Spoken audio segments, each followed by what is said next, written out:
Good evening, everybody. I'd like to welcome everybody to the April meeting, already April. Wow. April meeting of the Laconia Zoning Board of Adjustment. With that, may we call the roll, please? Lori Gibbs. Here. Roland Mayhew. Here. Suzanne Pearlie is absent with notification. Michael Foot. Here. Michael Dellavecchia. Here. And Stephen Bogert. Here. All right. Staff in attendance is Dean. Acceptance of the minutes is next. Everybody get a chance to review the minutes? Yep. Anybody have any additions, subtractions? Motion to accept. Second. Any discussion?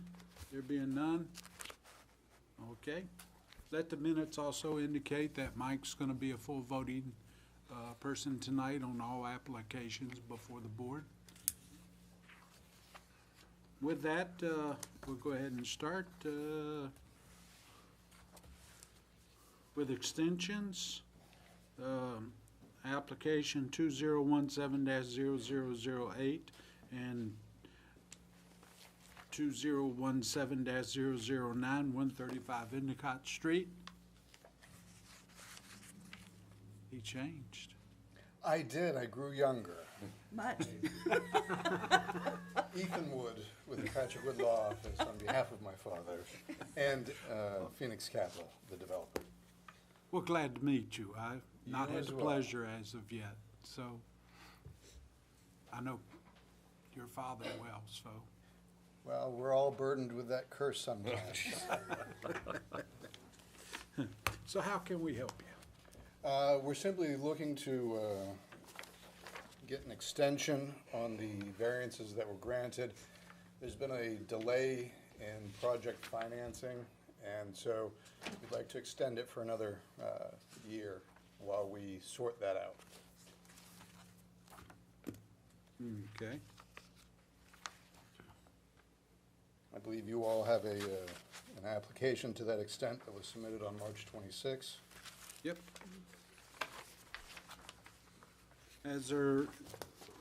There's no changes, substantial changes or anything like that going on, or any minor changes, just looking to finance the property and get the capitalization taken care of, and then you're all ready to move on.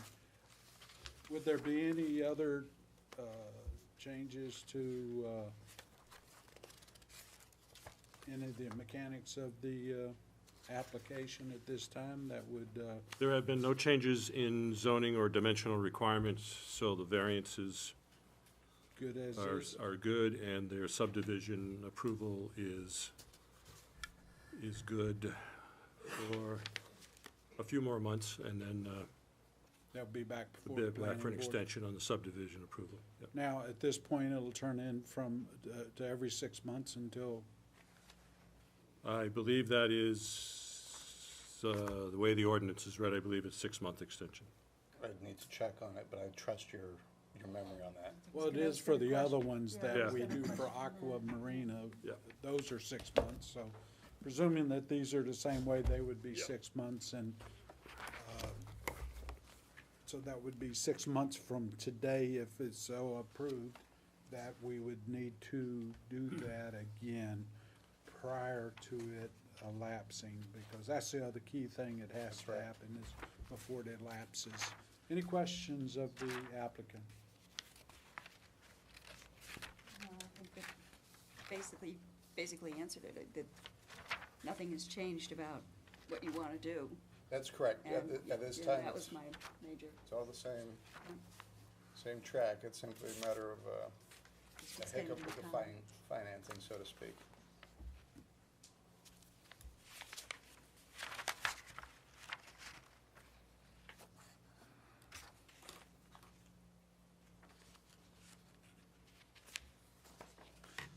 For extensions, I don't think I need to open this to the public for comment or anything like that. Nope. Anybody else on the board have a question? It looks straightforward to me. Like to entertain a motion? Entertain a motion to accept, the extension for Gardens in Winnipesaukee, 135 Endicott Street East. Okay. Do we need to do each? Can we do it as a blanket, or can we do it? Well, we can do it as submitted by the applicant. Nothing's changing, so it was submitted before it expired, and they've been told that it's gonna be redone in 6 months. So Okay. please take the date and Absolutely. count it off one day back. That way you're safe. And, All right, so I would second Mike's motion to approve the extensions for 6 months for these 3 variances. let's see, we'll have to do them one at a time. There's 2, I Well, don't there's see 2 it. variances, well, there's 2 variances and 3 applications. There was variance 2017-8 from 235-40-40.B for the encroachment of the pump house. And there was another one for that same application to construct buildings in the 10-foot perimeter for setback for a cluster subdivision. And then 2017-9 was to construct roads in the 40-foot perimeter buffer for a cluster subdivision. So there were 2 on 2017-8 Yep. and 1 on 2017-9.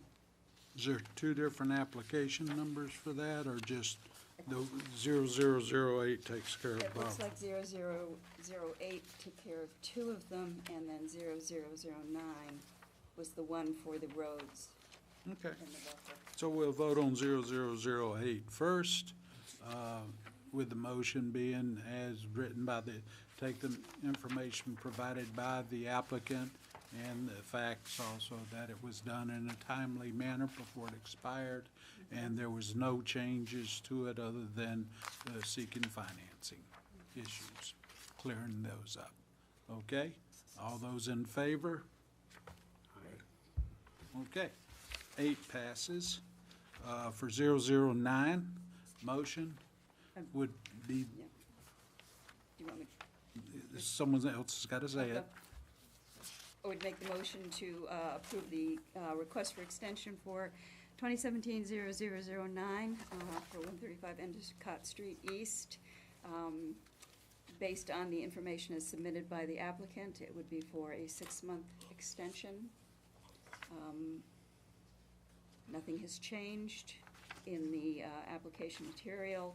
It's simply an extension to allow the applicant to have more time to obtain financing.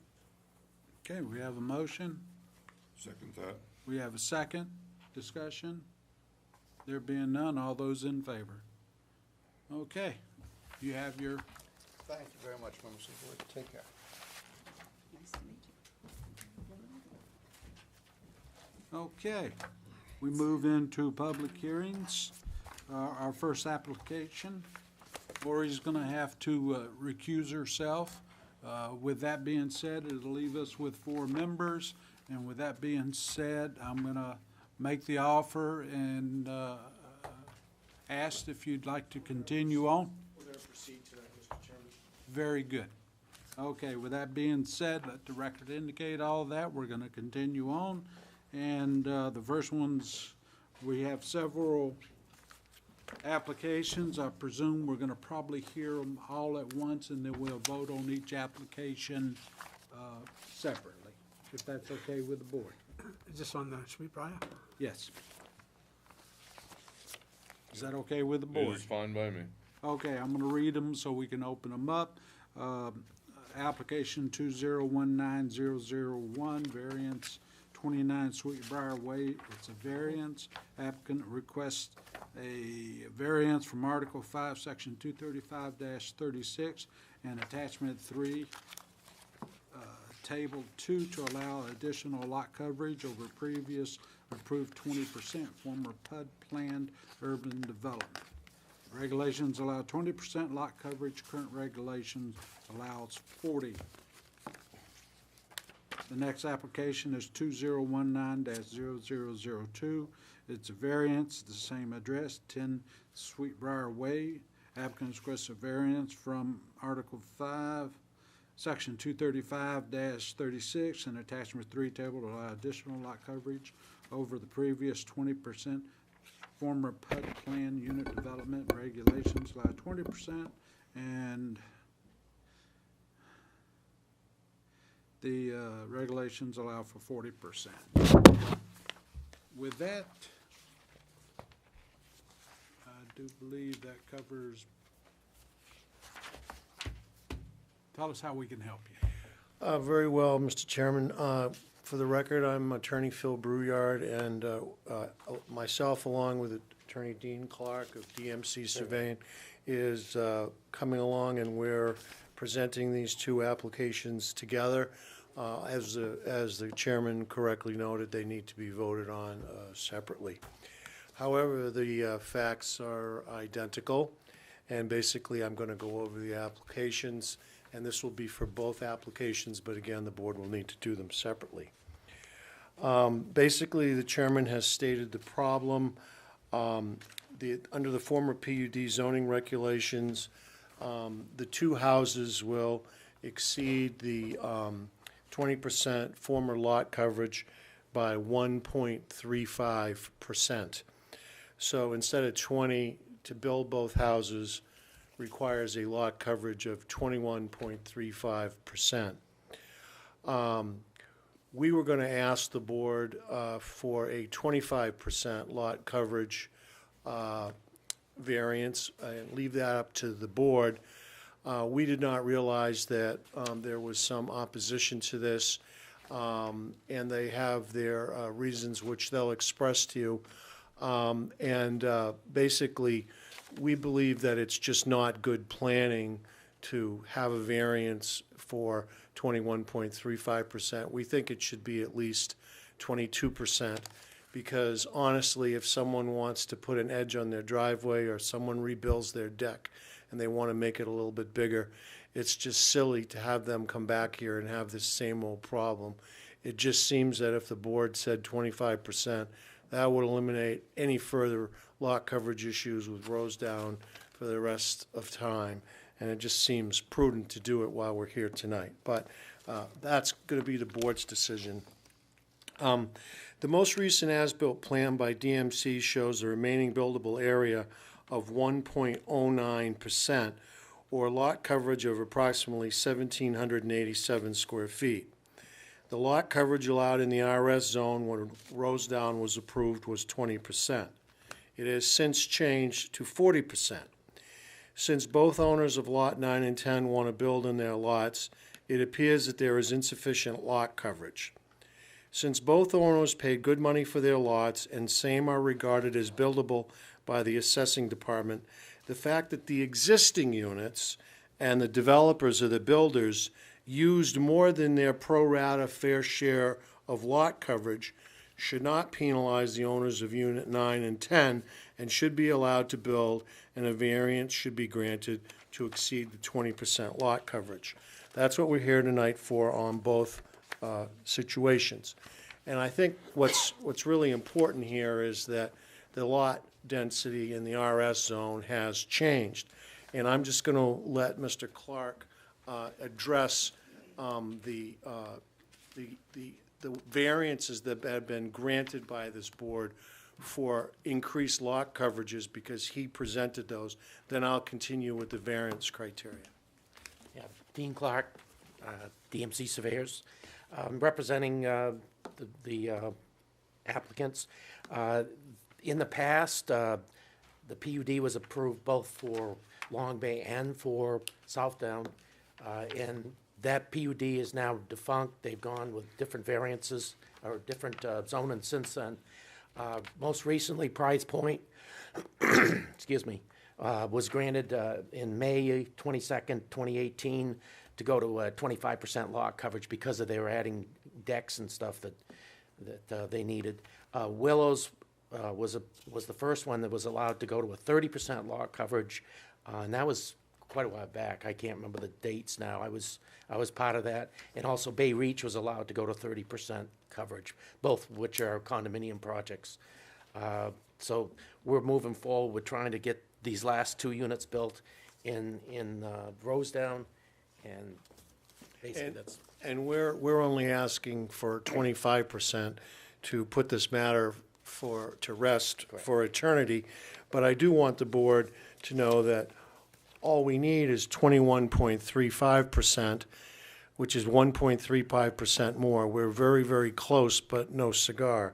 But we believe that under any circumstances, it should be a round number.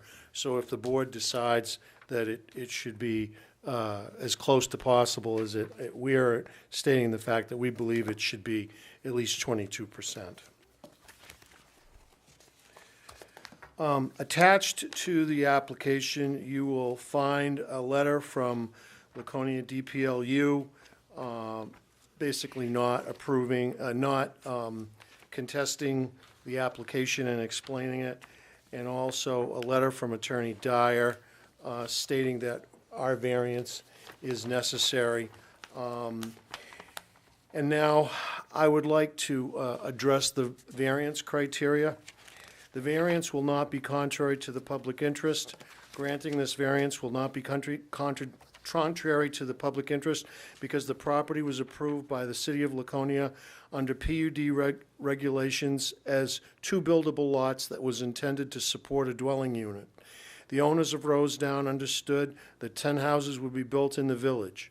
The site is ideal for both dwelling units, and it's similar to the others in the village, which is what is being proposed and is suitable for its intended use. The public interest is served by having readily usable property upon which to locate dwelling units and increase assessed valuation to uniformly share and control the tax burden. The spirit of the ordinance is observed since the former PUD regulations allowed 20% lot coverage and intended 10 units in Rosedown Village. Since the lot coverage has been changed to 40% in the RS zone, this variance will not conflict with the current Laconia zoning ordinance and does not violate the ordinance's basic zoning objectives. Granting this variance would not alter the essential character of the neighborhood or locality and would not threaten the public's health, safety, or welfare. In fact, nothing would change as a result of granting this variance, except the property would be improved with a home similar to other homes in Rosedown Village.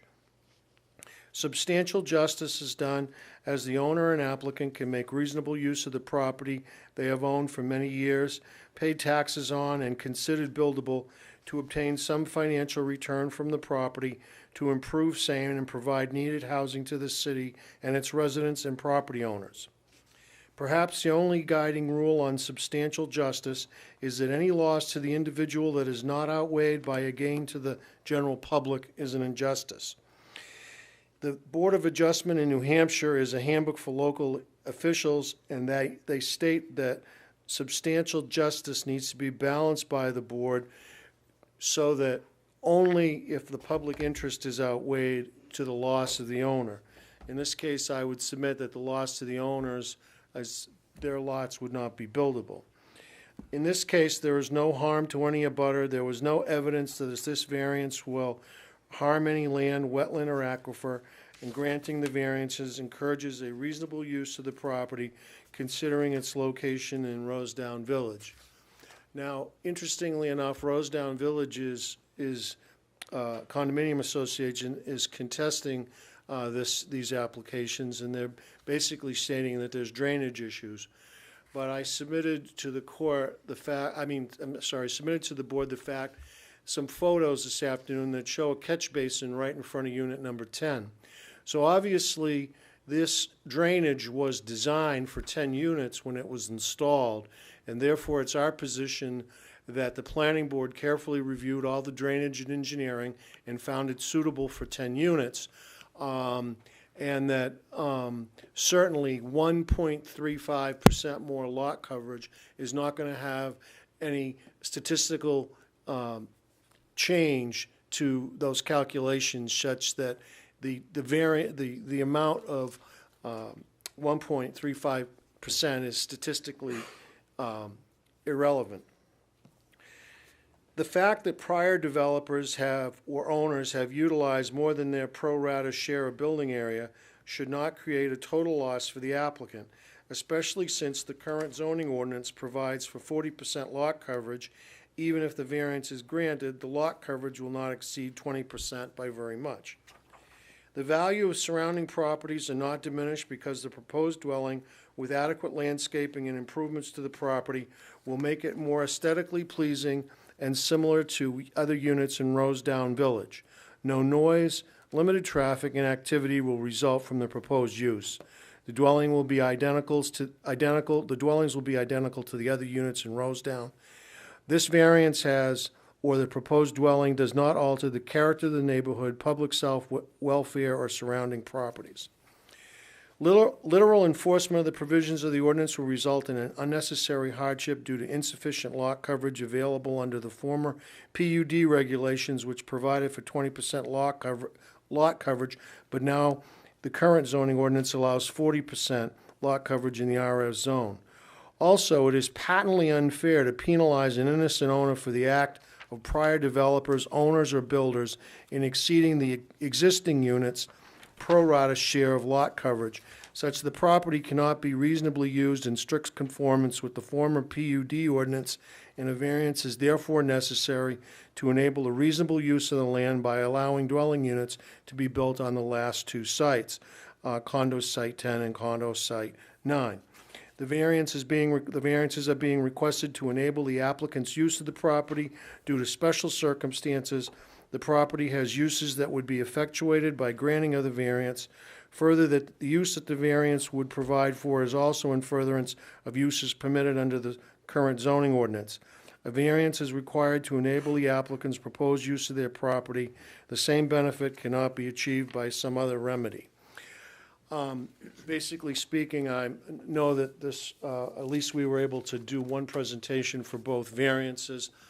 If the board has any questions of either Mr. Clark or myself, we'll be happy to answer them.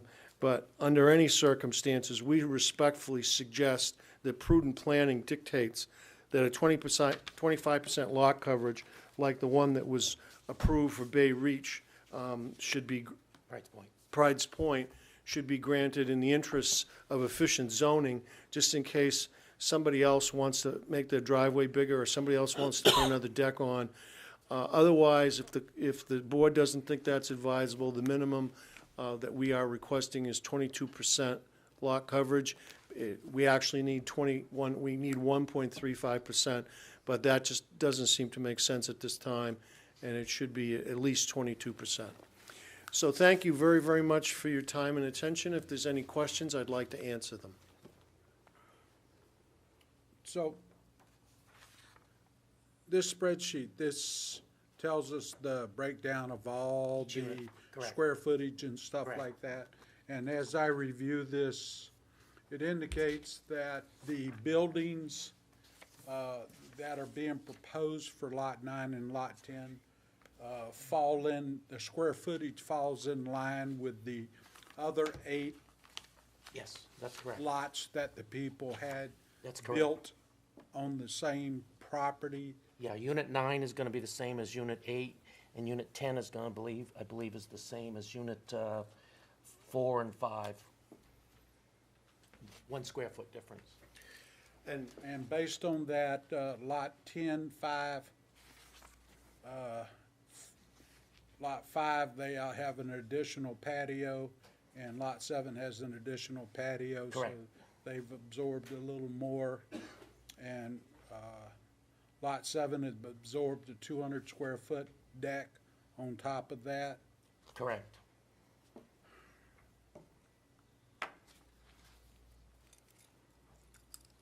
So you're not, for Lot 9 or Lot 10, you're not asking for anything that's out of line for the Same as what- completion as the same as, and in some cases, a little less than what's been offered for the other ones. That's correct. Now, if, a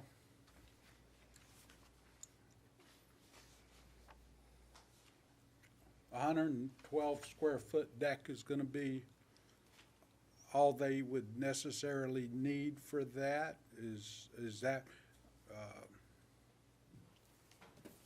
A 10 by 10 deck is 100 square feet, so, right? so yes, that's all that we're showing on the plans.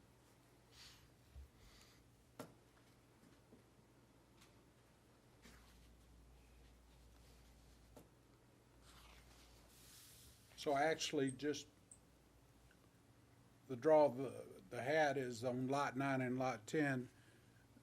Everybody else took anywhere from 1.03 up to 1.67% over what should have been done? Yes, sir. Yes, sir. Well, those are the percentages of each lot as they were built. There was no, at the time that these were being built, nobody was saying, well, you can't have more coverage or less coverage. Nobody was paying attention to that until maybe 8 years ago, something like that. There was no unified developer in that. Right. It was just, Yeah, Forest Knoll built 3 of them in there. Someone else, I can't remember the person's name, but there's 4 of them that we worked on that the clients had built. But as far as the final lot coverage, nobody was looking at that. I mean, pretty much the same as Pride's Point and Willows and Bay Reach, even though they'll never reach the 30% that they were approved, or Pride's Point will never reach the 25. Dean, what they're asking for would only apply to lots 9 and lot 10, would not apply to any other lot within that development? Or are we trying to give a blanket? If we say they can have 24% hypothetically, would that say they could do theirs and anything left over, the other 8 lots can benefit from? The way the PUD worked was, in this case, it was applied to each village. So the 20% coverage is for the entire village. So if you grant 25% hypothetically, then that would apply to the whole village. So Attorney Brouillard is correct that there would be some wiggle room there for other property owners who might want to do something in the future. or if there's a fire, God forbid, and it has to be rebuilt and it's a bigger deck or what have you.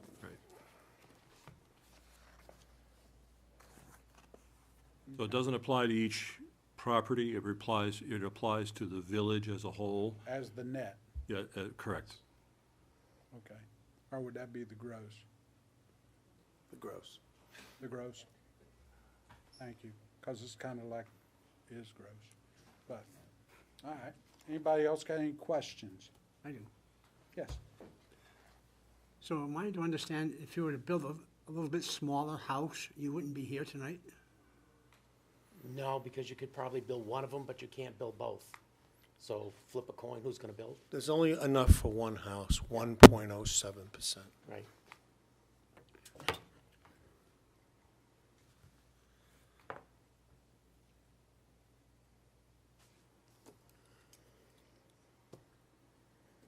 How long have the lot owners owned the lots? Are these fairly new ones, or they held them for a while? No, Mr. Cohen's held his for a while, and Mr. Vizina, Maybe a year ago, about a year. but somebody else owned it prior to that. But somebody else owned it prior to I that. think it was John Davison might have owned it, but I'm not Yeah, sure. Yeah. The original developer might have owned it for a long time. Still, So let's look at that. Which lot was that one? Number 9. Number 9. Was he told that he had an unbuildable lot due to the green space when he bought it? No, he was unknown, unaware. Okay. Is this public records, this, or is this something that just came up? that's mine, that's That's in my yours? files, you're right. And I submitted It's it. on the plan, but it's not in that form. Each as-built plan that he did kept a It's an Excel spreadsheet. So, Right, yeah. so if Mr. Vizina would have gone to City Hall, when he bought his unit last year, he would have seen that there was 1.07% lot coverage available to him. Correct. And he could have built with that 1.07%. Mr. Cohen, as Cohen has owned his for many, many, many years. Okay. And paid taxes and always believed that he had a buildable lot.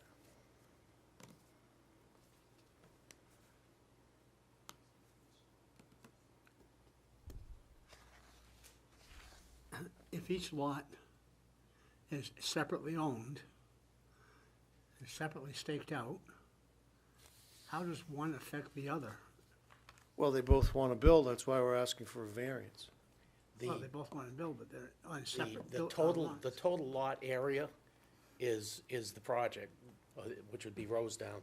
The individual lots are limited common areas to the overall project.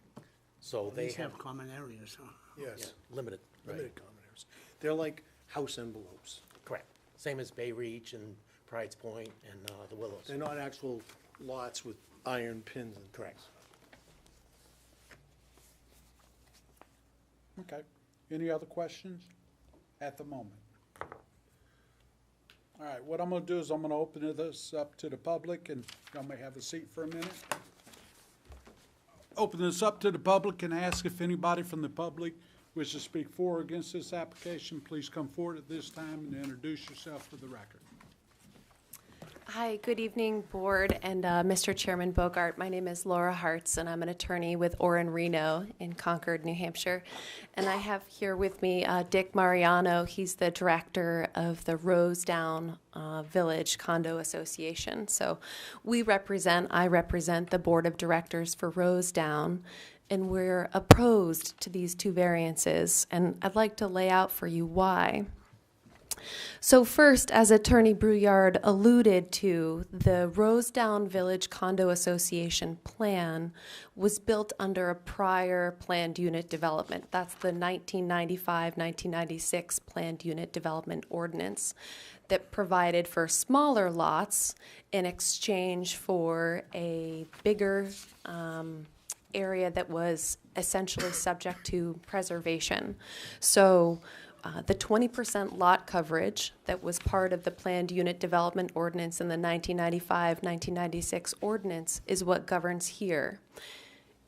And the rationale was that with smaller lots, you would want to make sure that there was a given amount of property that was to be developed. If we were to apply the 40% lot coverage or anything more than 20%, we're essentially doing what Dean alluded to in his letter in the back of the application, which is give the property owners the benefit of two historical aspects of the planned unit development ordinance. That's smaller setbacks and a larger lot coverage. So it would be unfair to the rest of the residents who have complied with the zoning ordinance. That's the sort of theoretical academic problem that we have here, but the practical problem is that the residents of Rosedown already have a significant amount of flooding in their neighborhood, and Dick's going to speak about that. But as you all know, in the spring when there's a lot of runoff, even up until today, with all of the rain that we received, there's significant flooding in their properties. And the impact of allowing more lot coverage increases that flooding, increases a harm that they're already suffering. This is likely to decrease the surrounding property values, and it also leads to substantial injustice. Although the owners of Lot 9 and 10 could build something on their property, if they were to be granted this variance, it would only increase the degree to which the other neighbors already experience flooding. It would just make an existing problem worse.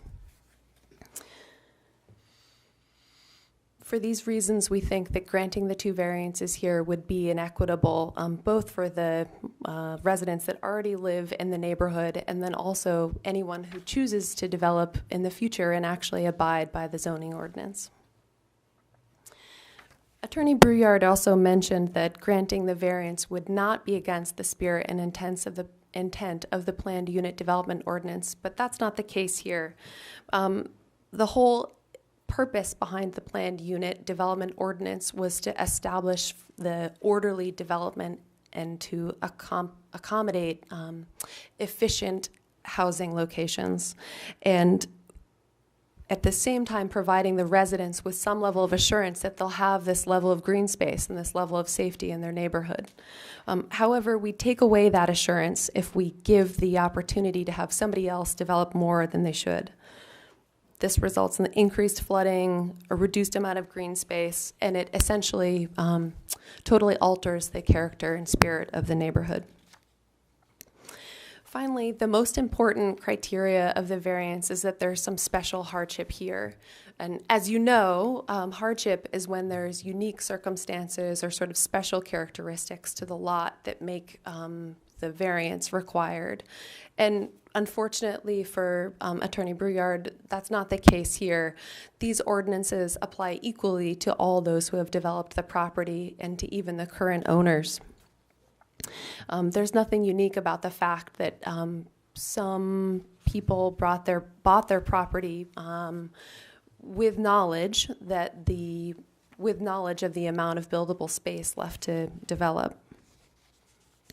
So, in conclusion, the hardship element asks you to evaluate whether there's any reasonable use that the property owner could make of their property. And Mr. Mayhew, you asked an excellent question. Is it possible for one of these lots to be built out, or do the two interests compete? And that's the situation that we think we have here. Although both applications are proceeding at the same time, what they're really competing for is the same slice of the pie. So what we think would be the most equitable solution is to allow one of the houses to go forward.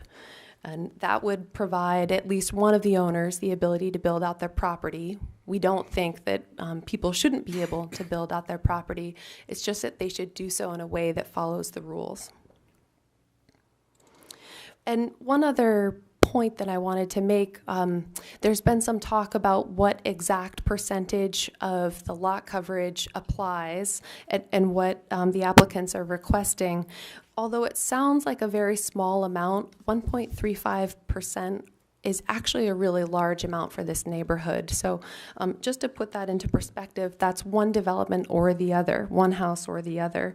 We're talking about a total of either 1,700 square feet for the Vizina lot or 2,369 feet for the Cohen lot. But in no event are we talking about an abstract amount of lot coverage for some kind of would-be future use. That's not the position of the Rosedown Board of Directors. We're not asking for additional lot coverage, respectfully. Question? Can you explain to me the philosophy that the Rosedown Village Condo Association used in allocating more for each buildable lot than what should have been allocated, so that all 10 lots, because when the city approved this, it approved it so you had 10 equally buildable lots. So you're absolutely right. What philosophy did they use? Did all of a sudden say you can't do it? You're absolutely right. There's a little bit of a mismatch in the history. And I wanted to just remind the board and myself that this development, unfortunately, was built out by several developers. So there's a little bit of the situation of like pointing around, who's holding the bag here. Rosedown's position is that, of course, they want to be able to support all of the homeowners in building out their properties in an intentional and purposeful way.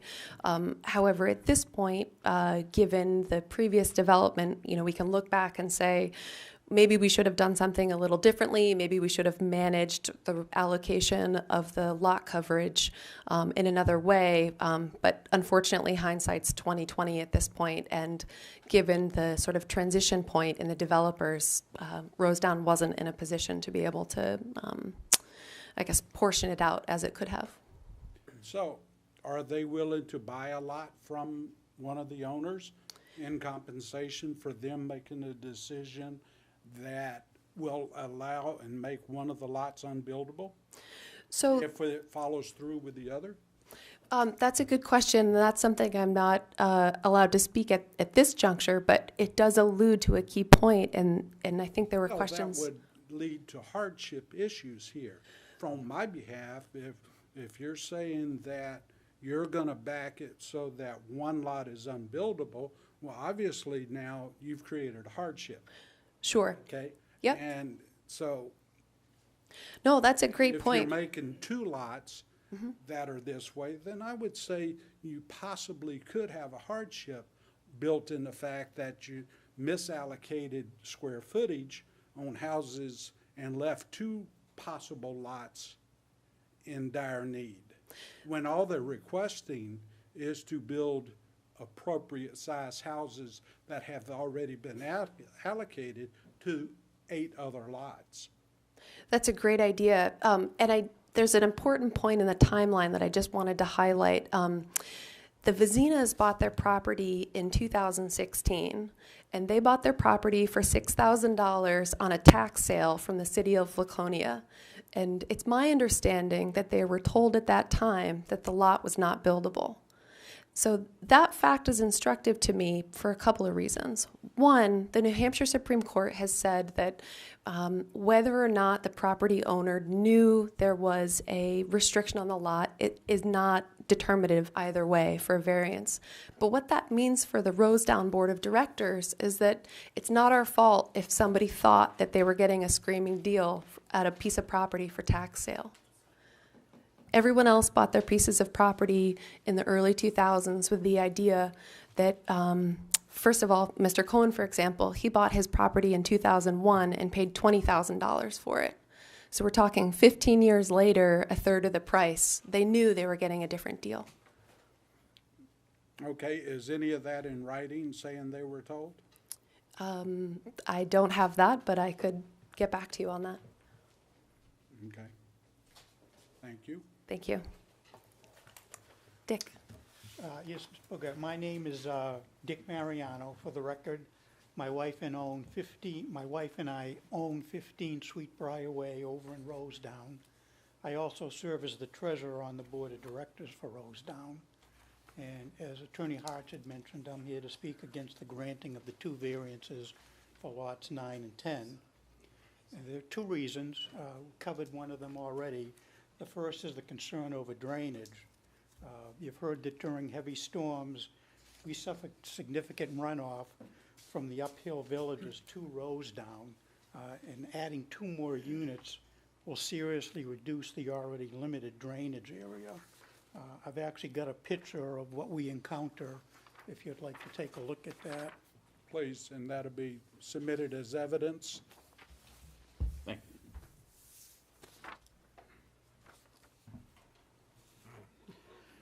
The second concern would be over the diminution of the Rosedown property values. We chose our Rosedown property for 2 key reasons. First is the access to the lake and all of its activities, but secondly, the green space associated with Rosedown development. It's my belief that these 2 elements define the value and character of Rosedown. As I prepared for tonight's session, I came across a lot of history regarding terms like PUD, single-family, lot coverage ratios, pervious versus impervious surfaces. I'm by no means an expert on this history. What I do know is that adding 2 new dwellings within Rosedown will drastically reduce the precious green space that all the residents have become accustomed to. Once again, I respectfully request that the members of the zoning board rule against the request for the 2 variances for lots 9 and 10. Thank you. Okay. Next.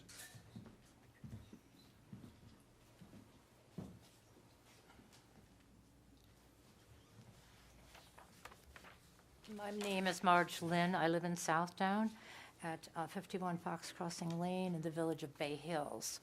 I've been there for 22 years, so I've watched this process quite a lot. I've been on the council and officers of the council, so I've been aware of the different issues we've had. You may have remembered the Gables that we suffered through for many years, which was a coverage issue also. Let's be clear that the 2 or 3 places that they're referring to that got the variances are not in Southdown, they're in Long Bay. Long Bay managed to agree, or did agree to, I believe, the 40% coverage, When the PUD changed, we were each asked if we wanted to maintain the 20%, and Southdown overwhelmingly voted to maintain the 20% coverage for Southdown. As I said, the other places are in Long Bay, so it has nothing to do with Southdown. Voting to keep the 20%, we have worked with the planning board for many years, bringing plans in and pointing out what the coverages were. The planning board worked with us often when someone would come and ask for more footage for whatever they wanted, a patio or whatever. The planning board would even write them letters, and we have letters of that effect, that I'm sorry, that would take you over the 20% coverage. So the city has always been in cooperation with us on this. I was present at the tax lien sale where Mr. Vizinia bid on that property. I was there because Mr. Davidson, as they pointed out, John Davidson had owned that lot, and that's why it came up for a tax lien sale, because John had a habit of waiting till the last minute to pay his taxes on them, and in this particular time, he's decided to get rid of everything that he owned in Southdown, a few lots, and that was one of them. So he put it up for sale, and I was there to buy a piece of property that was on Outerbridge, which we bought for Southdown. I, being the treasurer, was the one that bid, and we got it. I came over to pay the $5,000, I can't remember what it was, deposit here upstairs with the purchasing agent, whoever that was. And we were talking, and I said, does Mr. Vizinio understand that his lot is not buildable? And he said he thought he did. I said it was clear that that's not going to be, and 20% is not there for that. And certainly Ron Cohen, who's been there for 20 years, knew that, because the only reason he kept his lot was so that he moved to Long Bay, never did own in Southdown, as I recall, but that lot stayed empty so that he could still have a piece of property in Southdown and could use our docks and marina. You have to be a person that lives in Southdown to do that. So he kept that lot in Rosedown all those years just for the purpose of having the ability to keep his big boat in the marina. Well, he left Long Bay last year or 2 years ago, bought in Governor's Island, and now he has no more use for that property. But all those years, Rosedown was under the understanding that Mr. Cohen was going to offer to just give it to them as part of the open space, to keep it open for them. So suddenly, Mr. Vizinio buys this lot, and now Mr. Cohen is kind of thinking, oh, well, maybe I could get some money out of them. And Rosedown tried to negotiate with him, and he's long gone. He's not interested. So Mr. Vizinio, I am certain, knew that there was not coverage for that lot.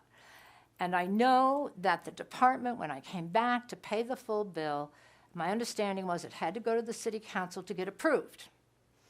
And at the city council meeting for tax lien sales to be approved, I can't remember the name of the gentleman who does the buying, taking care of the tax lien in the office. Do you know who he is? No, ma'am. In the city hall here.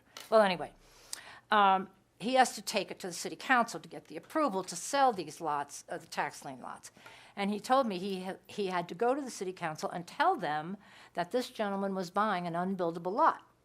And the council knew it, and they approved it, knowing Mr. Vizinio was there. I don't know if he was there or not, but everybody in this city hall knew that that was an unbuildable lot, including the planning department. So now all of a sudden, and Mr. Vizinio, by the way, bought another one at the tax lien sale, which is not buildable. It's wetlands. He can't get a house on that one. He was just anxious, I believe, to buy something at a very low cost, and nobody else was bidding on them because they all knew they weren't buildable. So to now come forward and make it sound like, oh, Rosedown's been bad, they've been overbuilt. Well, nobody was paying attention to the 20% coverage. Nobody in the building department, anybody approving things.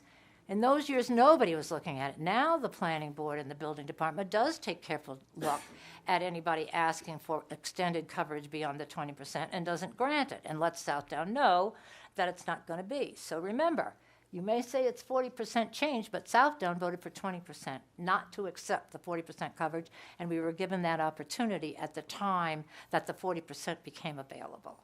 So for us in Southdown, you grant something extra. You may say, oh, it never matters to anybody else, but it will. And everybody will start coming here and asking you for variances for this and that. And the next thing you know, our beautiful community will no longer be the beautiful open spaces that we have. It's been developed beautifully within its open spaces. Everybody has stayed within their boundaries.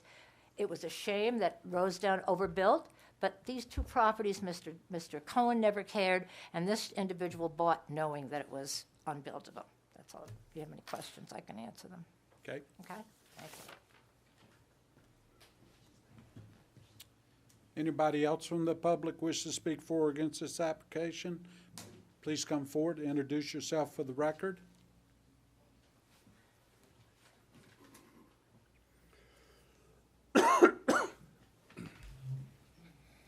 Good evening.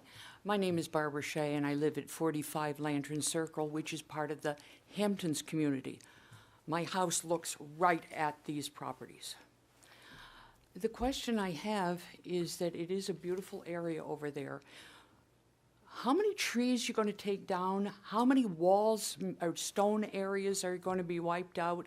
How many roads are going to be probably impacted in this development? It is a beautiful area, but there's not much room between the road and the running into, as I say, trees and rocks and everything else. It kind of impacts as to how much room they can do and how nice of a backyard that they might have, which is going to be right against the main road of Outerbridge. And so when they talk about drainage issues, I know we have some drainage issues. We basically have a swamp in back of us. And we're looking right across at this because kind of a river runs through in back of the road on one side of the Rosedown property. And we have a lot of trouble. So if you start cutting down trees, which I can't imagine that they can build without removing these old growth type trees, it's going to impact it even more. Would these be the same old growth trees that were cut down to build the current houses? That I couldn't say because we came in at a time when maybe one more house was being built. Okay. Probably was though, right? So I couldn't tell you that, but you know, there are a lot of Logic would say so it that probably impacts was. a lot as to how much water can be absorbed. And would you say the roads were probably built to support 10 lots?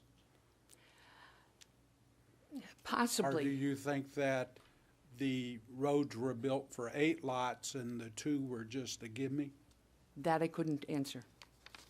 Okay, fair enough. All right. Thank you.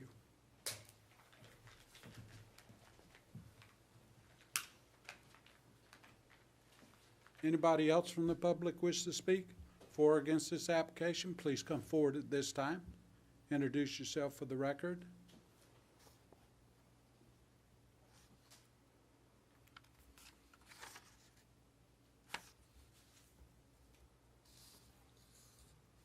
Let the record indicate no one else from the public wishes to speak for or against this application. I'm going to bring it back to the board. Dean, do we have anything in writing anywhere that supports any of the statements that were made tonight? As one was being told that... Mr. Chairman, Let me, please, Mr. Boyard. Over the years, there have been letters written by the planning department to various villages at the request of either the villages or individual property owners concerning coverage. And some villages are very close or slightly over their coverage, and people have been advised, we've had different requests for, I want to expand my driveway, I want to expand my deck, I want to do this, I want to do that, and we'll say, there's 50 feet of coverage left in this village or something to that effect, or sometimes they're already over or slightly over. So those things exist, and I don't know exactly what happened with this village. Obviously, most of the buildings were built here several years ago, before my time and before all of our time. I know that we did have inquiries about the two lots, or particularly Lot 10, a couple of years ago, and that was probably about the time that the tax sale went through. And we did advise, there were multiple people that did call. I don't know if the gentleman that ended up buying it was one of them or not, but they were told that there was a coverage problem there and that they would need a variance in order to build on the property. We usually do not use the term it's unbuildable because given the right set of circumstances and relief from this board, any lot could be buildable. So we usually do not use that term. I know that in layman's terms, that's what it gets translated to sometimes when they walk away from the counter or they hang up the phone. You know, their interpretation of what is said is it's an unbuildable lot. But we usually do not use that term, try not to use that term, because it's not an accurate term. We're going to have a couple of other cases tonight where you're going to see the exact same thing. Very small lots, people want to do things, and that's the reason that they're here.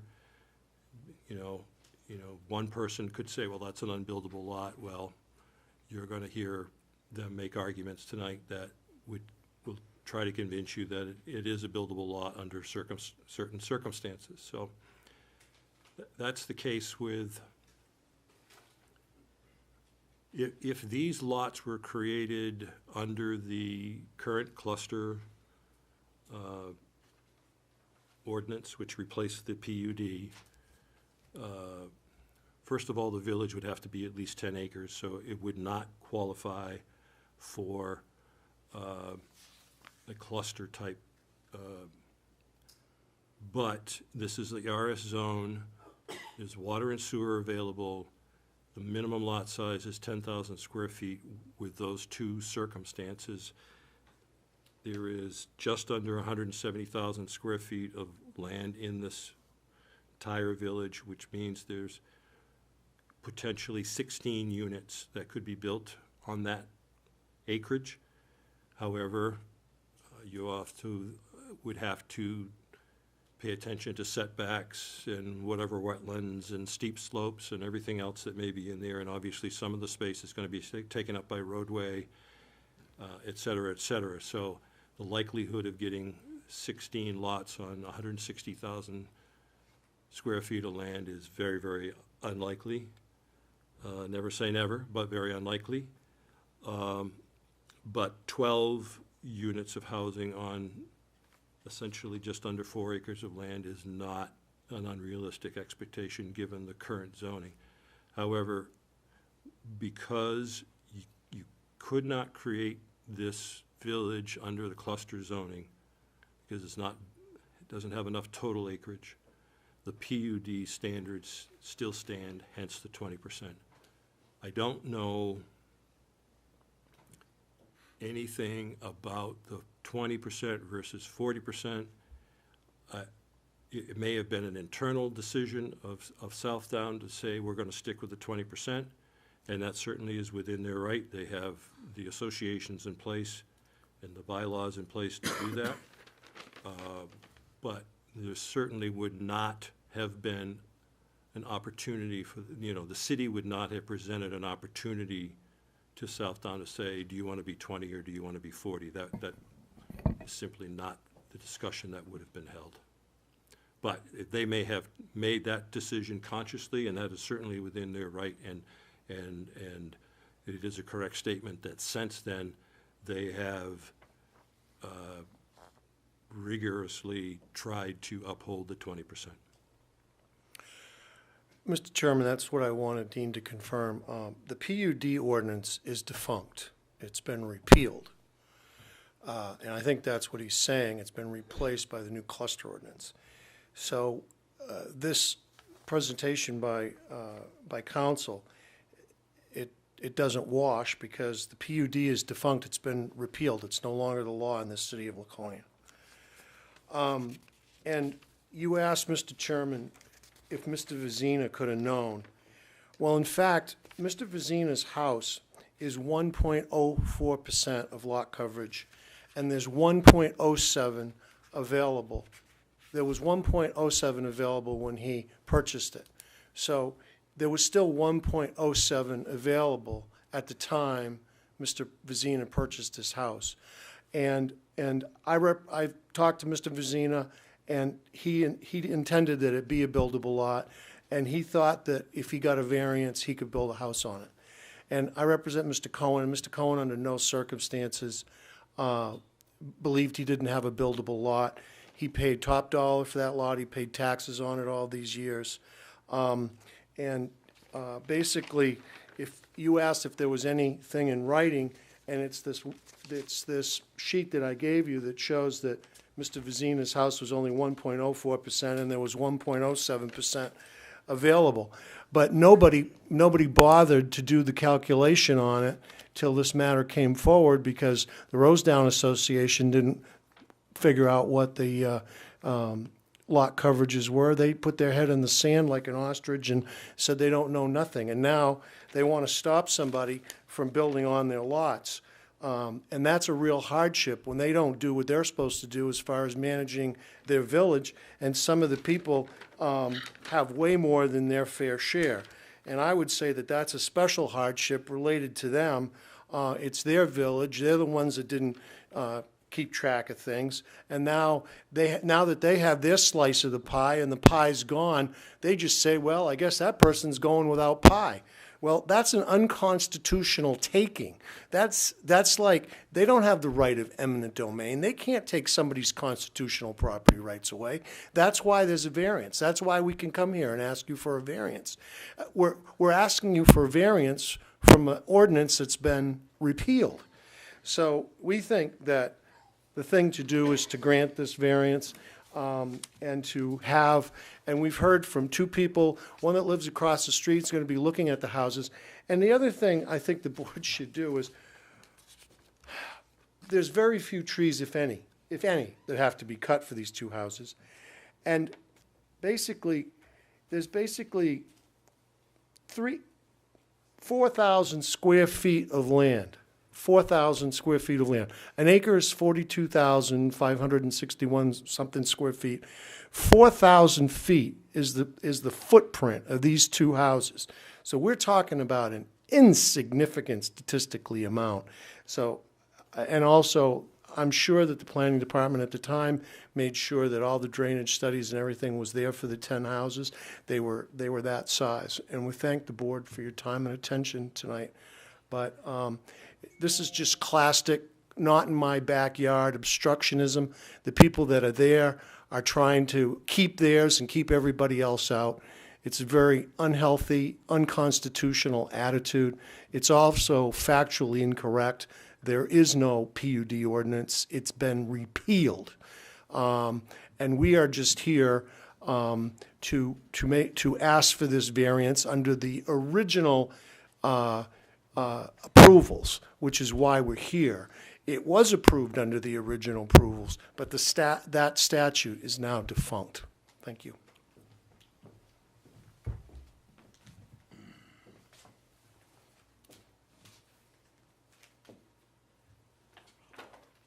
So there's 1.07 left to build with, Yes. right? Yes, and there was when Mr. Vizina purchased.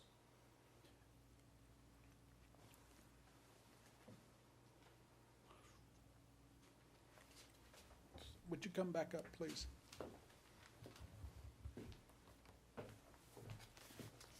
So there's no,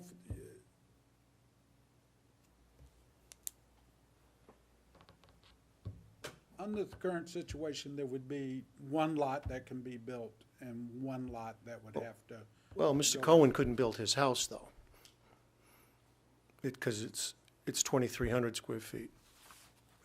So I don't see this as being a situation where these two people are in this. That's why we brought these two things forward. These people are in equal hardship. If one build, the other one has a hardship. They both have a hardship.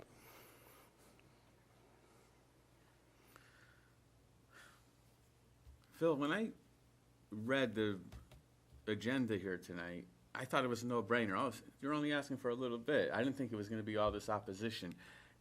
Am I understanding right that if every house, these other 8 houses, were 100 square feet smaller, you'd be able to build 2 houses without problem? Yeah.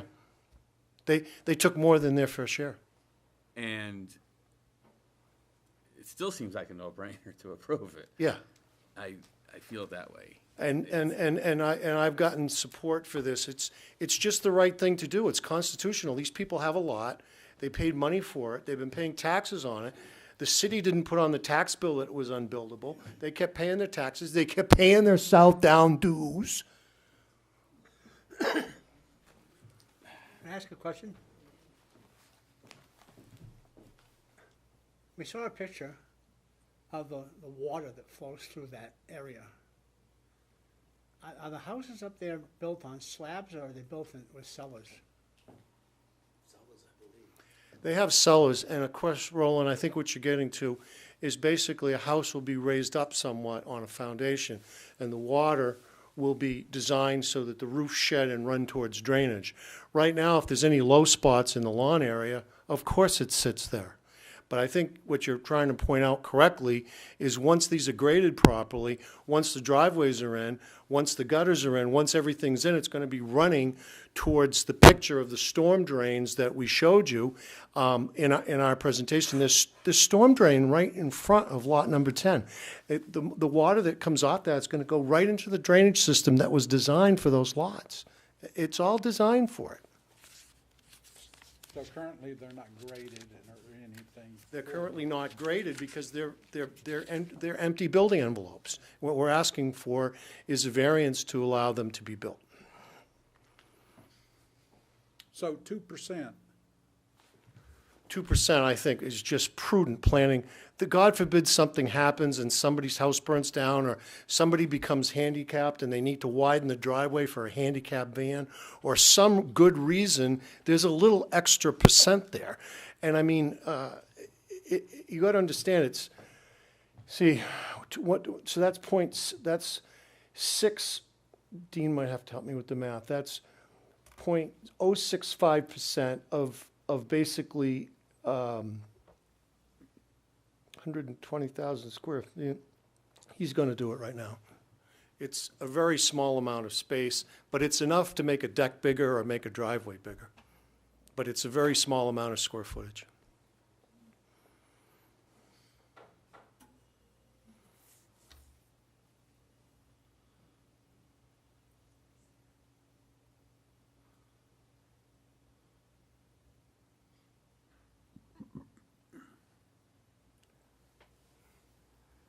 If just the proposed Lot 9 was done as proposed, that would be 0.104%, so that would leave 0.03%, which is 500 square feet.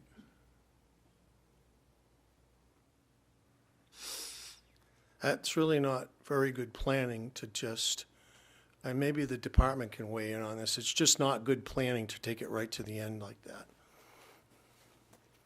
There should be a little rubber, so 22% it.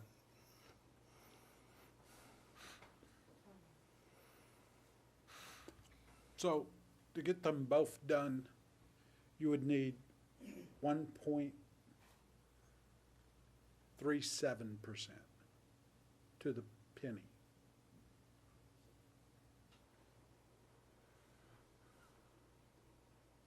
Correct.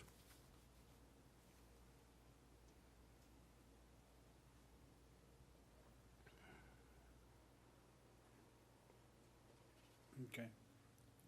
Any other questions? Any closing comments? I have a question. No, Ma'am. thank you very much. Can I ask a procedural question? Sure. If you were to grant this, does that mean that anybody coming forward from Southdown in the future will automatically get this? Come forward, please. I'm sorry.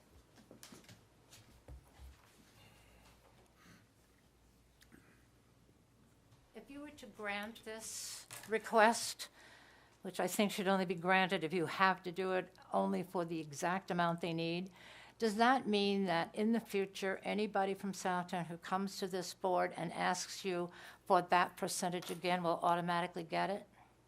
Ma'am, Just a there's question. nothing automatic about any of this, Okay. okay? Each lot stands on its own merit. Okay. Each piece of property, tax-paying property, stands on its own Okay. merits. The criteria for variances apply to that piece of property. Okay, Okay, so to answer the question on the short, no one automatically gets anything. okay. Okay? So past precedent doesn't mean anything? No, ma'am. That's my because concern. each piece of property has to stand on their own merit. Okay, The criteria in there is the different things of hardship. Yes, I know. Character and stuff like I know. that, okay, has to apply and be satisfied. Okay. There's, no guarantee that it would pass or won't Okay. pass. There's lots of discussion that's probably gonna happen here in just a few minutes, Okay. so. I asked the question because Southdown has passed the rule that the building committee will not allow anything past 20%.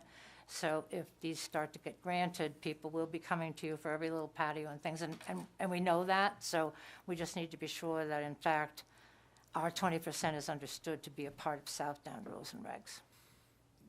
It is, ma'am. Okay, thank you. And that's why we don't take it lightly in making these kind of decisions and understand. stuff like that. And there is a lot of differences in between each piece of property and what's being asked, and the Understand. in-depthness of what's being asked and how it has an effect to the whole neighborhood. Yep, Okay, so I hope that answers your it question. does, thank you. You're welcome. Okay, with that, I'm gonna close it to the public and bring it to the board for discussion.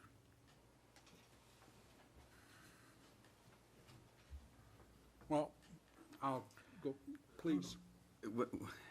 When they developed Rosewood, it was for 10 lots. Everybody knew there were 10 lots there. Because one gentleman got a bargain, you can't say, no, you can't build now. If they wanted it, they should have chipped in and bought that lot. They built their houses all a little bit too big, an inch here and an inch there, and they shouldn't punish the empty lots that haven't been built on yet.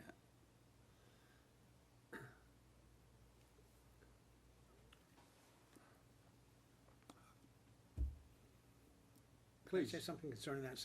Please. I agree with you. But I also have the problem that even though the others built the house, it's a little bit bigger than they should have built. These people knew that own these two pieces of property. If they have to build a house that's a little bit smaller than they wanted to build, then why can't they do that? Will that not change the character of the neighborhood? Not that If much, you 500 have square feet, you can take a deck off. 500 square feet, their deck is only 112 square feet, Well, then, competing I'm against. just saying, we're not, No, there I- is a I hear way you. out without granting the variance. Build a smaller house. I thought the house, if one house got built, the other house can only be 500 square feet total. 'Cause you only have a That's tool every, shed on the one lot. coverage can only be 500. So if they built a 500 square foot house, they would have no driveway, Right. no deck, no So walkway, that's no unreasonable. nothing. Well, it's That's unreasonable. basically taking the lot away. Right. Whoever starts building first wins, the last guy loses. And, I mean, like Mr. Bulliard said, we're only asking for 1% here. You know, it's not like paving a Walmart parking lot. Well, if you looked at the statistics and let the numbers do the driving here, Lot 9 is looking for a house that is 1386 square foot, 1,386 square feet. And that's in line with Lot 8, Lot 7, Lot 3, Lot 2, okay? Now, Lot 10 is looking for 1678, which is in line with Lot 6, Lot 5, Lot 4, Lot 1. So the house sizes they're looking for are the same character as their neighbors. So if you was trying to put to me, a 500-foot square house on a lot that is surrounded by 13 to 1,600 square foot houses would change to me that character of how it's gonna look, and then have an adverse effect on it could have an adverse effect on the property values itself, because it's a teeny little house in comparison to what now would be looked at as McMansions in comparison. But you're building it on a lot that everybody told you is a non-buildable lot because of the size. I mean, he paid $6,000 for a $30,000 lot. In a tax sale, you can buy mansions Oh, for I know you can. $6,000. I know, I'm in the business. So, what they paid for that lot, But it has did tell re- them something. It told them it was a non-buildable lot. that, they let it go for taxes. That's why he probably let it, John Davidson let it go. He probably let it go because it wasn't a buildable lot. He built the whole south down, he should know. That lot was meant as a buildable lot. It was designed as a buildable lot. It was a lot. Right. There was supposed to be a house there. Because they didn't build a house right away, you wanna punish him today because he got a bargain. Well, I don't think he's owned that lot for 25 years, has he? I have no idea, and it doesn't matter. Because that lot, that Rosewood's been there that long. Right.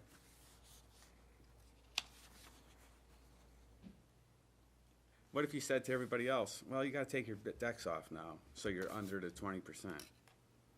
So you Could do that. all these Like other a- houses, the other 8 houses, so you gotta take your decks down, take a little of the sidewalk Who's gonna up. give back?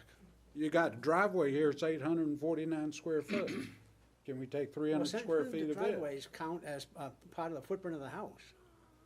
But it's That's part of the counting green for- space. Green space, right. Right, so if we took 300 feet of green space from that lot and added it over, that's gonna give them the ability to build their house maybe. Right? Right, but it's a little bit different than it is if you Here, buy a you house. got in one downtown. driveway, it's 1,115 square feet. The driveway's as big as almost the house they wanna build. Right. It's just a driveway. But the rules are a little bit different when you have a buildable house, buildable lot, and open space. Now, my house is on an acre of land, but it's in the center of Laconia too. That house has a lot less land where the house is being built because you have a common park area. But these lots were designed to be buildable.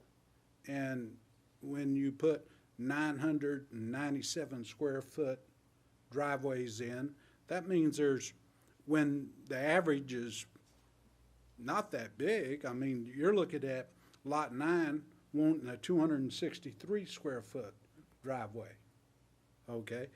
You've got 1,115, that's a house. The driveway's the size of a house. But somebody should have been looking at the size of these houses that were being built when they were being built, and they should have been told, you're building a house that's too big. I don't disagree with you. Well, it's too late now to penalize those people that have bigger And- houses. And yet, that's what creates a hardship. Because now, these two people who own lots have the hardship of people not paying attention. In the past, the lot itself is not the hardship. No. It's what created it is the square footage. When you have people building driveways that are 1,115 square feet, that creates the hardship for someone else down the road. And when you build 997 square foot driveway, that takes green space away from someone else's house down the road. And that's what's creating the hardship here, is the fact that their green space was used up for someone else's driveway, or used up, looks like in driveways, Wow. because all the houses are the I'm sure same. the city had a building inspector at the time that, that was being built. It's not the city's problem to keep up with it. We don't keep up with it. That's up to them to keep up with it.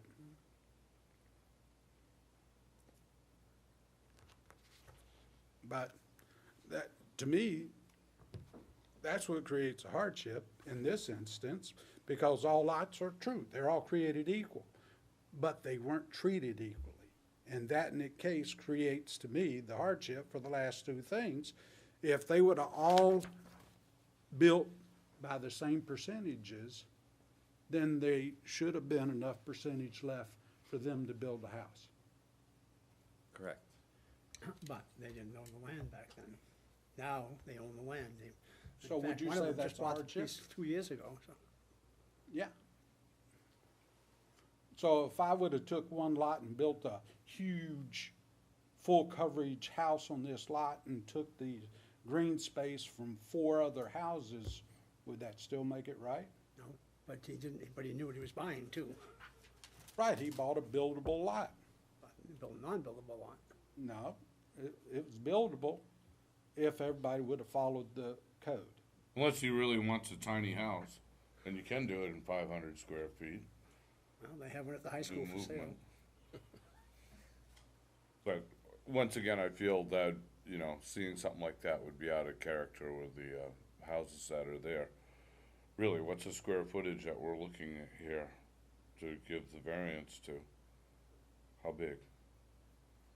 How many, do you know what 1.37?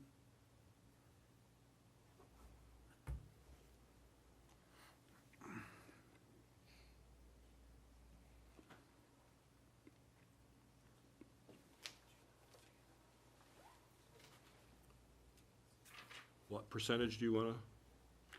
What is the square footage that 1.37 creates?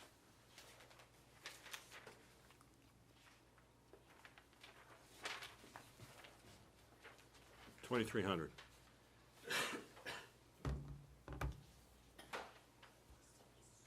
Decent size house.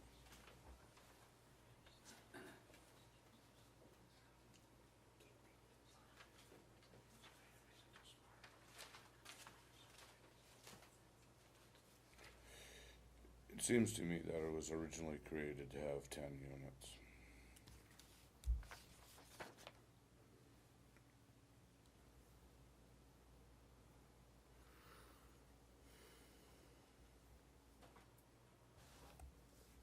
At least on the improved drawings at the time, back in the day. Yep.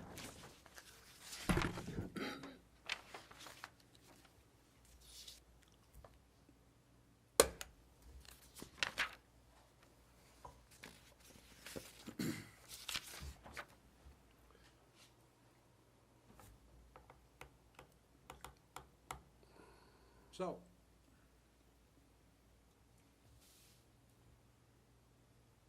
Any further discussion? No. Like to entertain a motion?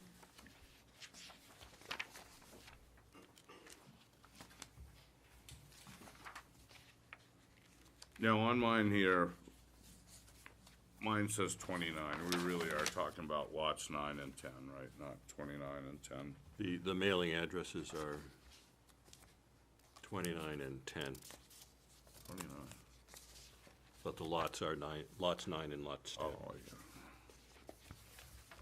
I should say the mailing addresses, the 911 addresses.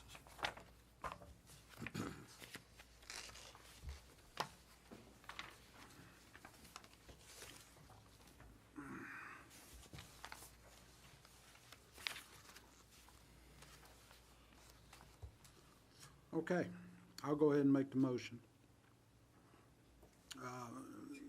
For variance, I'm making a motion to approve. How do I do this to split that up accordingly? Is it like, because theoretically, only one lot needs it. Right now, these are vacant. One lot doesn't need it and one lot needs it, basically. Because if lot 9 got its 1.04, that would leave 0.03, which means they have, lot 10 would need 1.37%. So one of them would not need a variance and the other one would need a variance. But it's still a lot coverage for the whole. Yeah, technically, you're giving the variance to the village. Because that's how they were So originally theoretically, lot approved. one could scoop right in and take 2% and, In theory, yes. And then shut it down. I mean, if you want to,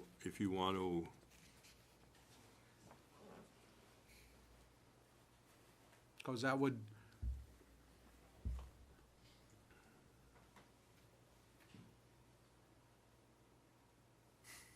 because it would have to be individual lots, because that's the application. Rosedown is not applying for it. no, they're not, but the calculation is done by a village basis. So I go back to, if we gave 1.37 to lot 10, then lot 9 would not need nothing. Is that correct?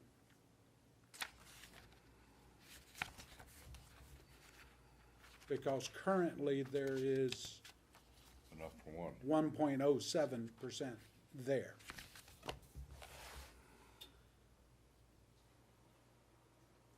And I can't,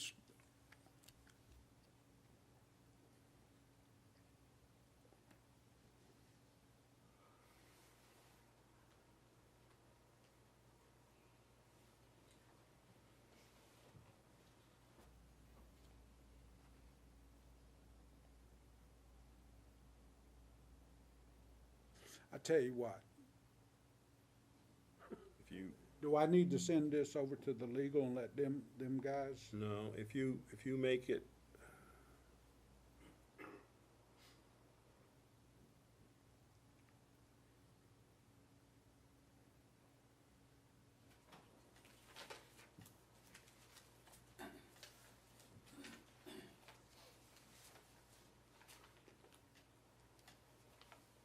Because if I was gonna shoot for an approval, I wanna make it as fine pointed as possible so that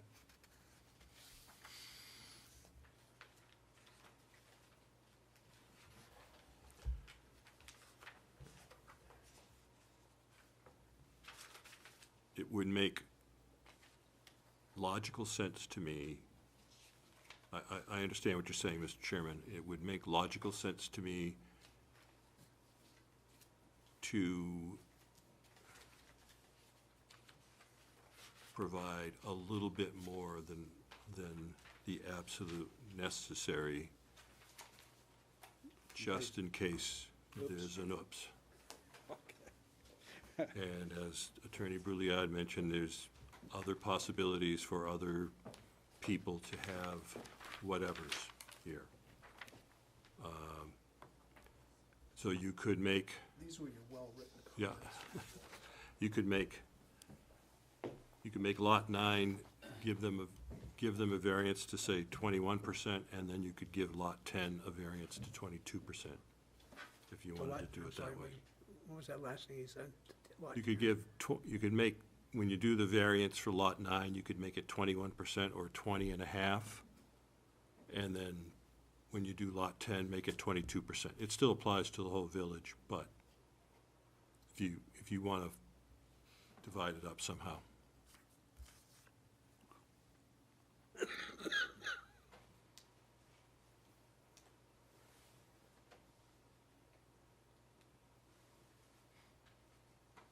$21 and $22, that'd be 3%.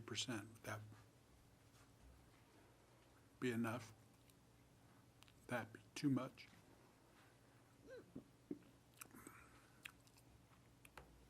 Then make it, In case they're, because I'm, make it 20.5 and then 21.5, all right, whatever. however you want to split the hairs.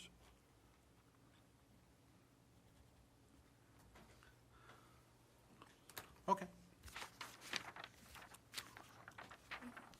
All right, I'd like to make a motion to approve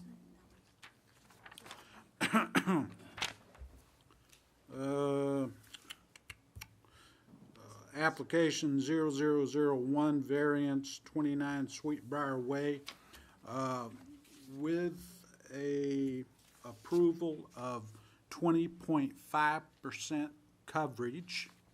Okay, the variance is not contrary to the public interest, as the development was built with 10 buildable lots. At the beginning of the development, it was built with 10 buildable lots, designed for 10 buildable lots. And unfortunately, the extra square footage was taken up by the first 8, which left nothing at all for lot number, one of the 2 lots that are left. Okay? The spirit of the ordinance in this case is being observed due to the fact that it will provide that Lot 9 would become a buildable lot under green space agreement, and substantial justice is being done as the lot would become a buildable tax-paying unit. It would not do any undue harm, as the grading and stuff on the lot would allow the drainage to be drained towards the catch basins and stuff. The value of the surrounding properties are, I don't believe, would be diminished, as if you put smaller square footage houses on it, it would change the character of that neighborhood, in which case then would help diminish the possible property values of the surrounding. The hardship to this case is the fact that the 8 other lots used more than their share of the green space, which allowed not enough green space for these 2 lots to be developed. Irrelevant of what a person paid for a lot or not, the lot still should have been able to be built on if the appropriate accounting was in place when they were building the units. A motion, and that would be set for 20.5% coverage for Lot 9, or 29 Sweetbriar Way. Second. Got a motion, we got a second. Discussion of the motion. All those in favor of the motion? It passes 4-0. Okay, next application is 2019, variance 0002. Variance is for address 10 Sweetbriar Way. I'm looking to approve this one also, using the same criteria, except for its open space or green space calculation would be 21.5. And you can use all the same reasoning as I did in the previous application. Okay, you got a motion? I'll second that. We have a second. Discussion? There being none, all those in favor? It passes 4-0. Okay? Thank you. You're welcome.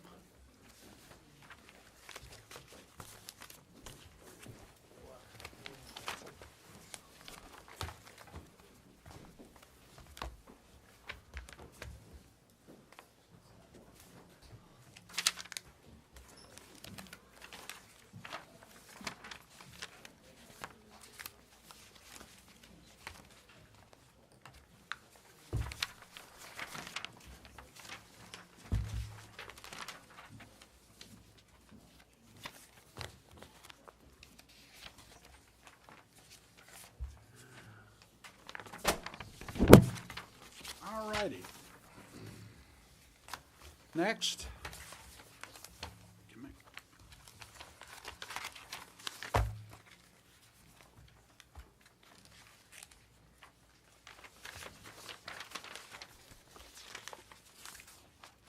Is public hearings. First one up is application 0007, variance 12 Thompson Avenue. The applicant is requesting a variance from Article 6, Section 235, 35A and B to demolish an existing single-family residence and replace with a more conforming single-family residence. The new resident would encroach approximately 10 feet into front setback, 1 foot into side setback, and 7 feet into rear setback. It's the address is 12, okay. Applicant, come forward, you introduce doing? yourself for the record, It's, tell us how we can help. Ilvico Peter Calori. Welcome. Thank you. So what's up tonight? I just bought this house last July, and it's ready to fall down. And I'm looking to build something that I can fit a family of 4 in. I purchased the piece of Excuse me, land. could you speak into the microphone? I purchased a piece of land right beside it and merged the lot. So I'm just looking to see if it's possible. So Dean, in this case, we got merged property, and between the two properties, we still have, Yes, as the board knows, virtually every single lot and almost every structure in this area is non-conforming. And in this case, the applicant is correct, the building was in danger of falling down on its own, and he will be demolishing and replacing with a much better structure. However, can't be done without relief from the board. so that would be lot 69. Did you purchase 65 also? Yes. Yeah. Okay. Okay. We believe that was a former paper street, It was, yeah, it was. and over the years, it was never developed, and it did go to individual ownership at one time, and this gentleman has bought it and merged the two lots together.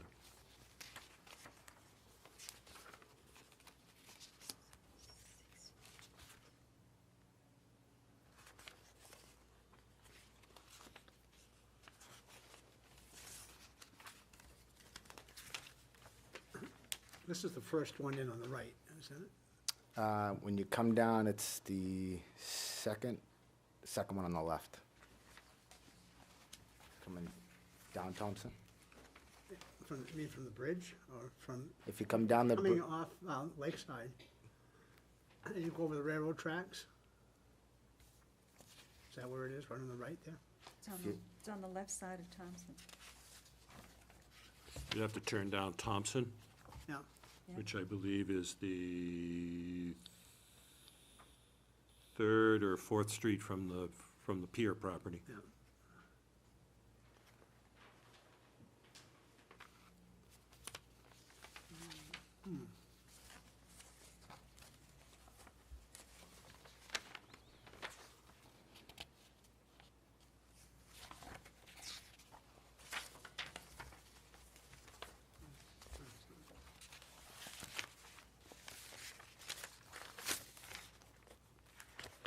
So you're just looking at putting 2 bedrooms in, a master with a secondary bedroom? yes.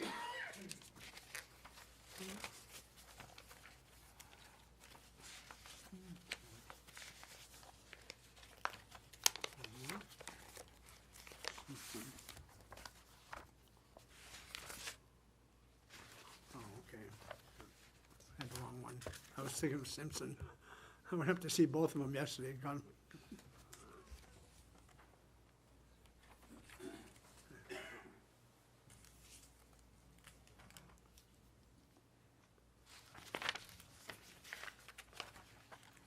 Yeah, that house is in really rough shape. It's ready to come down. The overall height?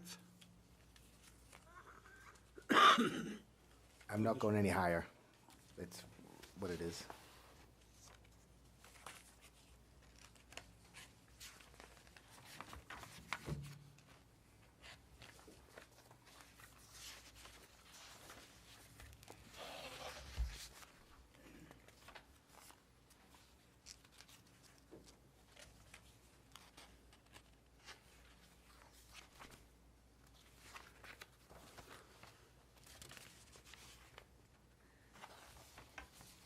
What's the front setback on this?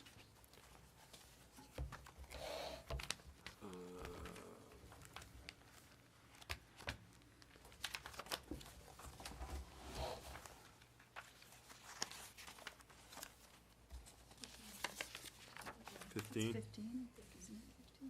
So it'll still be a 5-foot setback? Yeah. It'll be, yeah.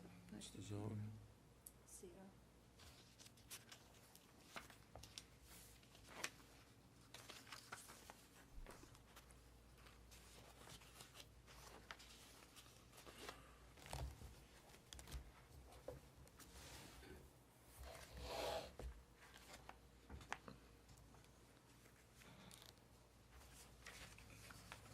Okay. Any questions?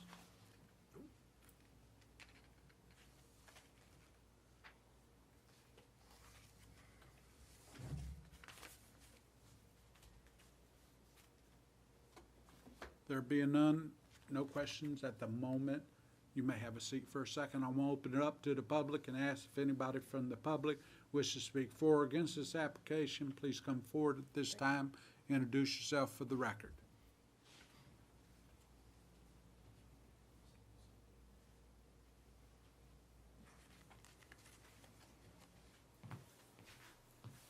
Good evening. George Winchell. I own the property at 11 Thompson, directly across from this property here, and we purchased that back 26 years ago. We've been waiting for that house that's there now to fall down. Over the years, it never has, so I'm glad this gentleman has purchased it. It's going to be quite an improvement. It's, you see the photos there. It's not a very nice camp that's there. The previous owner was a real nice guy. He just unfortunately couldn't maintain the property. So I hope you vote in favor of this. Thank you. Thank you. Anybody else from the public wish to speak for or against? Please come forward. Hi, my name is Jeffrey Brown. My parents own 22 Thompson Avenue, which is in front of the property. So I'm just curious on the plans where the existing house is approximately 5 feet from the driveway. And I'm just curious, if I'm reading this right, it's looking like the new property is going to be farther away at 9 feet. So I'm just curious if that's going to be the location of the new house. Thanks.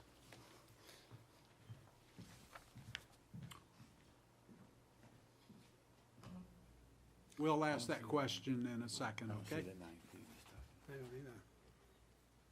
Anybody else from the public wish to speak for or against this application? Please come forward. There's no land up there on any of these houses. Let the record indicate no one else from the public wishes to speak for or against this application. I'm going to bring it back to the board. Sir? On the section where you merged the lot,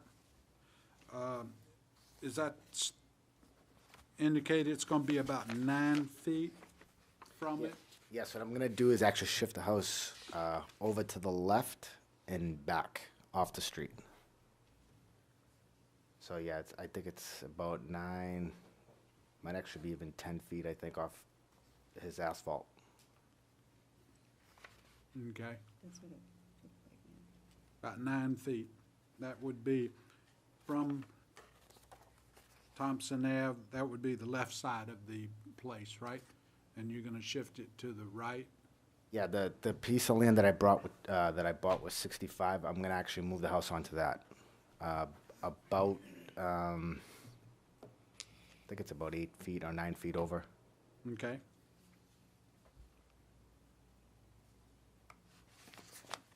Okay, front setback 15, 10, 18.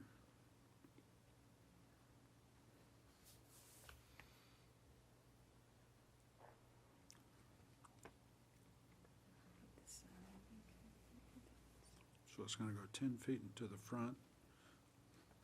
So that's basically it staying where it was. The shaded area is the old, or is the shady area That must be the old, it's gotta be the old. is the old? Yeah. Shaded is the old, and then the darker black lines in the center of the lot that makes like a thin rectangle, that's your building envelope without a variance. And so so the bigger box is. Is the where proposed, yeah. Proposed home. Yeah, all of these places. You could get a short, single-wide You could get. mobile I was home. thinking You could maybe get a tiny 12 by- home. You could get a 12 by tiny home in 40. there. Yeah, you could get a tiny home in there. So basically, it's not, it's on the same as the old on the front towards Yeah. Thompson, if I call that the front of the house. Right. Yeah, within 6 inches or so, yes. Okay. Yeah, that's right. If this was to be granted, does the planning have any thoughts or issues or questions?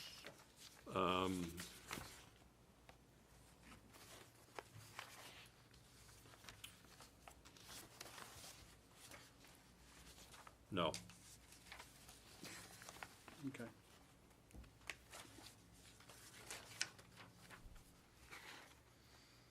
Size of the house is under 4,000 square feet? Yes. Okay. I would say so. The lot isn't big enough. Any other questions? No. Any closing comments? No. Okay, thank you. I'm gonna close it to the public or bring it to the board for discussion. Thank you.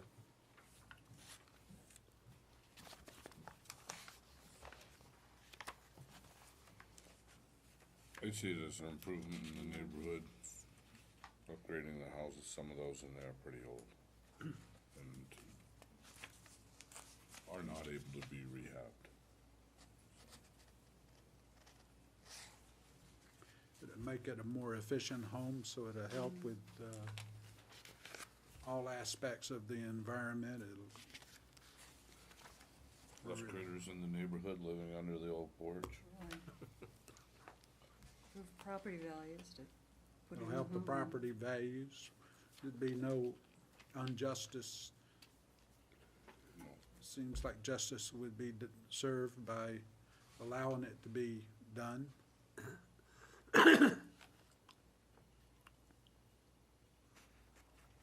Yeah, maybe. Everything they put there is gonna be an improvement. Okay. Improvement's good.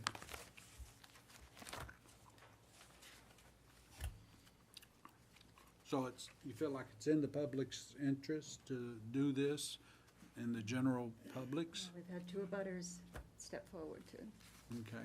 approve it. Spirit of the ordinance is being observed. I think so. It's permitted in the area. It's where the applicant is actually improving the property and By requesting by a requesting this, variance. and he's actually asking for the variance. And Okay. The values of the surrounding property would not be diminished. The hardship is the the size size of the lot and the. itself, Yeah. that they're undersized, and we're not creating any further hardship, and an extra lot was added in that was being underutilized.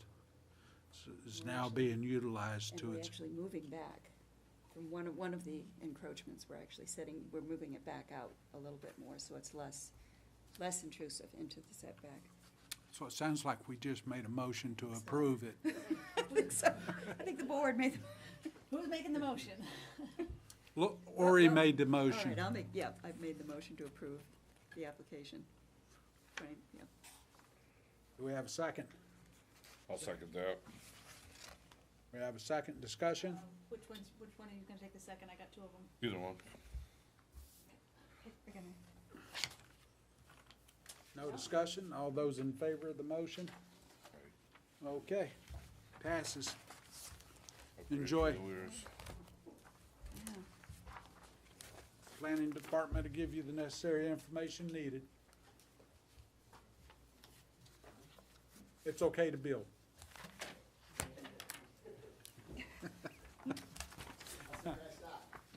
The fourth and build. Okay, next one is 2018-0008, variance 173 Franklin Street. Applicant is requesting a variance from Article 6, subsection 235-35B to renovate and add on to an existing non-conforming single-family residence. Addition residence would encroach approximately 3 feet into the side setback. Hi. How are we doing tonight? Introduce yourself for the record. and Lucas Jessamine, Northeast Whitecap Builders. How are you tonight, Lucas? I'm doing well. You the owner I am. and the agent, all in one. Wow, that's good. It's already improved the way. Well, we did trim a few trees. It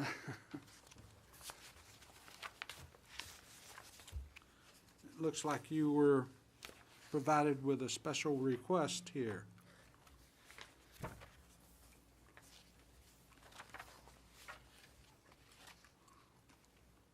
I actually wasn't. The order under the dilapidated building, yeah, that was the previous owner. Yes, yeah. Yeah, that was prior to my ownership. Now, you say you're encroaching on the back setbacks. If that's where that is, it says side on here, and actually wasn't aware of that until I came here and read What's in back of you up there? nothing. I didn't think There's so. no, there's a garage, there is a garage back there, but really just, it'll be going into the embankment. And it goes up to Madison Street? Yep. Yeah. Yeah, there is a garage, I believe it's owned by the people on the right-hand side. Yeah. Um, I've walked by there for years and seen the trees just grow up around that house. Yeah, yeah. Well, that was the least of the issues. Like I said, I wasn't even, when we drew it out, we did the setbacks all the way around, and I tried to conform to that. So actually, the setback issue is kind of new, so, like. You got a little baby lot there, huh? Yeah, it's a tight one. 41 across. Yeah, What's that, 79? yeah, the increase in size is really to accommodate the staircase to get upstairs. So with that, you're gonna make all the other, I guess you would be, if you're gonna be doing the investment of that, you're gonna take care of all the other issues. Yes. Yeah.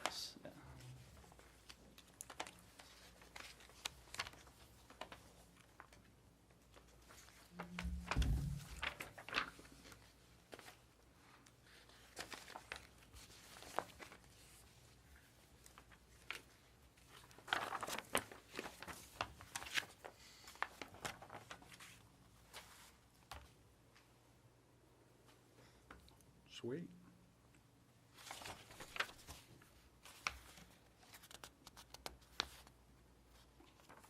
Overall height is gonna be, The front section, we were gonna leave the same at the 1.5 stories. The rear portion existing is 1 3/4 stories. I would like to go to 2. And again, a lot of that's just to accommodate the staircase, to be able to have head height and, for. code's 35, Yes. won't exceed 35, right? No. Okay.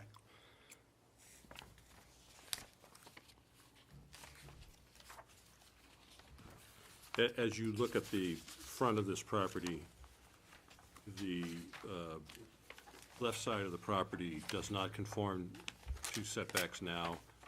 He is trying to stay within that footprint all the way back. But when you get to the rear portion of the building, the bulk is increasing, because as he just stated, he's going from 1 3/4 to 2 full stories, so you got a slightly different roof line there. So the bulk is increasing within the side setback, so you need a variance for that. And then as you go back a little bit further on the building, the new part that he's gonna be constructing is like 1 foot or 1.5 feet inside the setback. Again, when you look at the plot plan that we provided you, the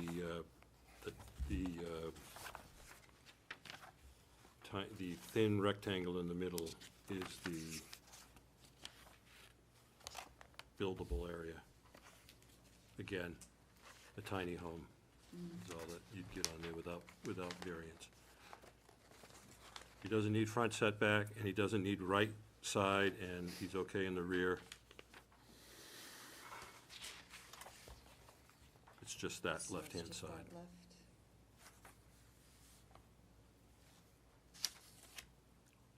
That's, okay, your darker little rectangle, I think the dark is the current, the shaded area is the current. Yeah, the current, then you have a dark line, that's your building footprint. that would be the building envelope. And then the lighter one is what's being proposed.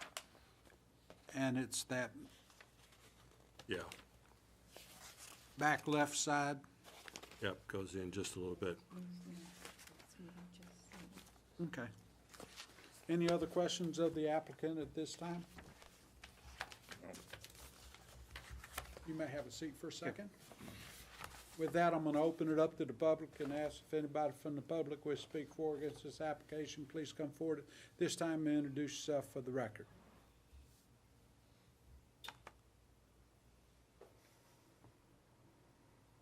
Let the record indicate no one from the public will speak for or against this application. Therefore, we'll close it to the public and bring it back to the board. Oh, it's very reasonable. Any further questions of the No applicant? further questions of the applicant. Any closing comments, sir? Let that represent on the record that the applicant had no further comments. With that, I'm gonna close it totally to the public, bring it to the board for discussion. I think it's a very reasonable proposal. Looks like it's gonna improve the neighborhood, it's gonna increase the value of the neighborhood, an unsafe structure, so the safety of the neighborhood's gonna be improved. Even encroaching on the rear setback doesn't affect anybody because there's Minimal. nothing back there. Minimal encroaching on the rear setback. Any special needs from the city other than fulfillment of the order? Just build as the plan shows. Quickly would be our Quickly? preference. That's the intent. Any other discussion? Like to entertain a motion? I'll make a motion to approve the application ZO 2018-0008 for 173 Franklin Street for a variance to encroach approximately 3 feet into the side setback on the left due to the process of renovating and rebuilding the structure that's currently there, the dilapidated structure that's currently there. The granting variance is not contrary to the public interest. It stays primarily within the boundary lines and only makes that slight encroachment. The aesthetics and layout of the home will be comparable to other homes in the immediate vicinity, and it will, actually, the new home will greatly improve the quality of the neighborhood. The spirit of the ordinance is observed, where the applicant is building a new home which will be safe and up to code and standard, and in keeping with the rest of the neighborhood. The variance and does substantial justice because the applicant is first abiding by the city's order regarding the hazardous and dilapidated building by taking care of that and creating the new structure. The front of the building is going to be a story and a half. Story and a half. The rear will be 2 stories. primarily to accommodate stairwells and give headroom, and it's toward this rear to the left that requires the slight encroachment into the side setback. The values of the surrounding properties will not be diminished. To the contrary, they will be greatly increased by the building of the new structure. The hardship of this property is that it is a very small, narrow lot. Would be impossible really to build much of a substantial home at all within the actual buildable area, and the applicant has done a very good job in creating a livable home and having minimal impact on encroachments on this narrow lot. Okay, we have a motion. And a second? I'll second that. We have a second by Mike. Discussion? There being none, all those in favor? Aye. Enjoy. Planning Department. Lucas, you want these forms? It's good to have some spare ones, I know. Okay.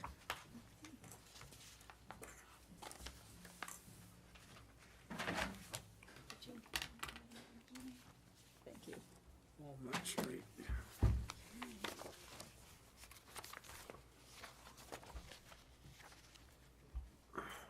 Stand up for a minute, Mr. Rich. Well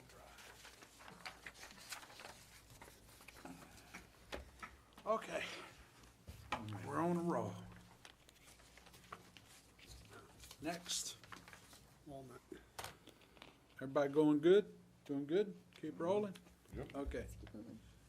Next one's,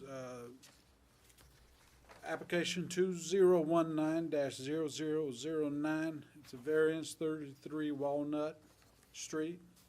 Applicant is requesting a variance from Article 6, Section 235-35A and B to remove and replace existing non-conforming 12 by 14 foot and add a handicap ramp. Deck protrudes approximately 8 feet into setback area. Handicap ramp encroaches 4 feet into the setback area. Would the applicant please come forward, introduce yourself for the record? And Good tell us how evening, we can ladies help. and gentlemen. My name is Dave Pigeon. I live at 33 Walnut Street, Lakeport. It is a corner house, mechanic, and Walnut Street.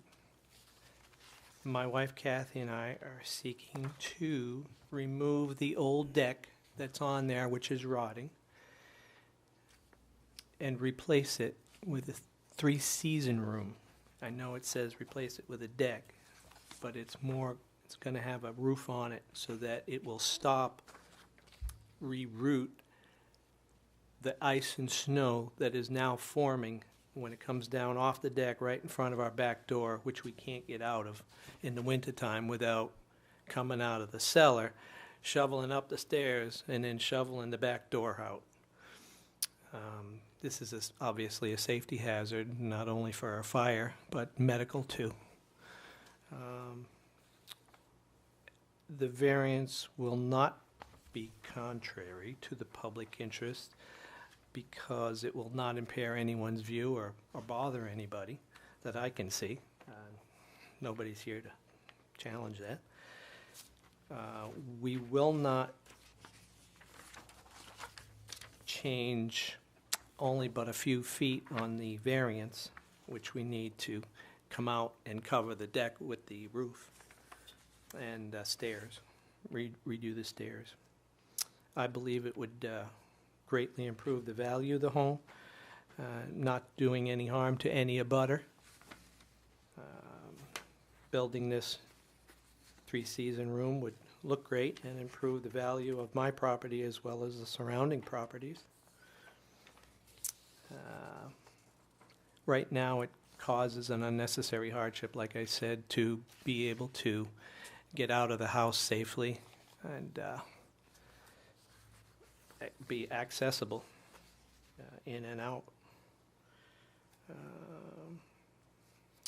Thank you.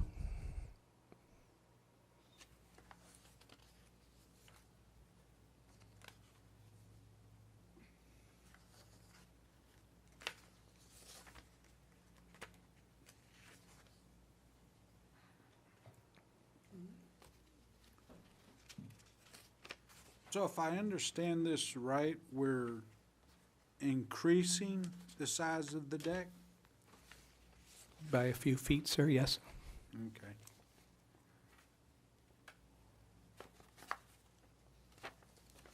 And that's the part that's going into the setback is the increase? The existing deck, most of it is currently in the front setback of Walnut Street. The area that he's increasing the size of the deck, which is going to be covered over, is about 3 feet additional.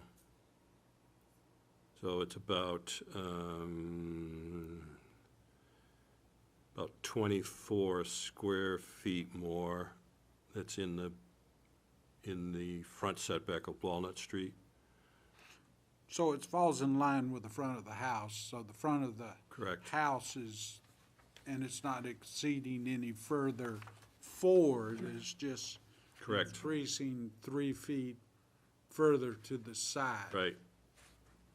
The deck and the future three-season room will, where the new part's being added on will actually be, the angle of the road is such that, or the angle of the house to the road is such that it's gradually going away from the road, so. And then on the opposite end of the house is where they're proposing to put the ramp. And that is almost all into the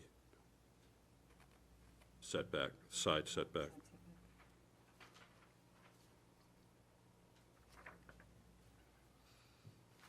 Is there something there where that ramp is already? Steps, sir. Steps? Yes, sir. They're concrete and they're slowly deteriorating from the salt and sand from the winter.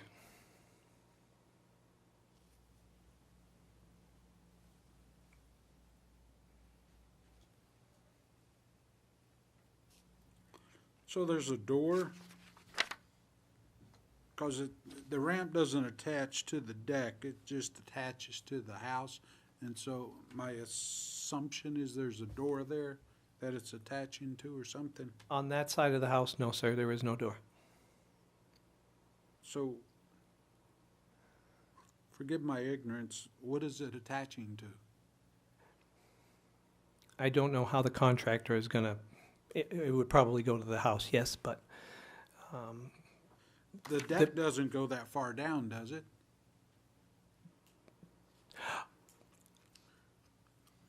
the deck is on one side of the house and the ramp is on the other side of the house. The ramp's over here, Way over, yep. and if there's no entrance over here, then what's the purpose of the ramp?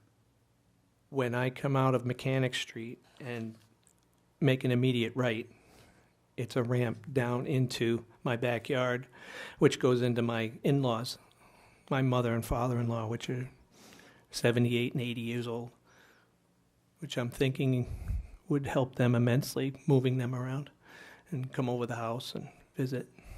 So it gives them a way to transverse on the property Yes, sir. itself? Correct. Oh, okay, okay. I get it. It's kind of like a bridge on the ground, but a nice, so it's on a hill and it elevates upwards. Correct, sir. Okay, okay.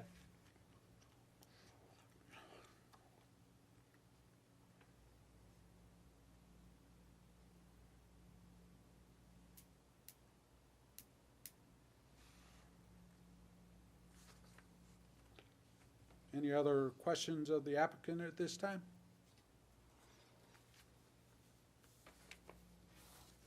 There being none, I'd like to open it up to the public and ask if anybody from the public wishes to speak for or against this application, please come forward at this time and introduce yourself for the record.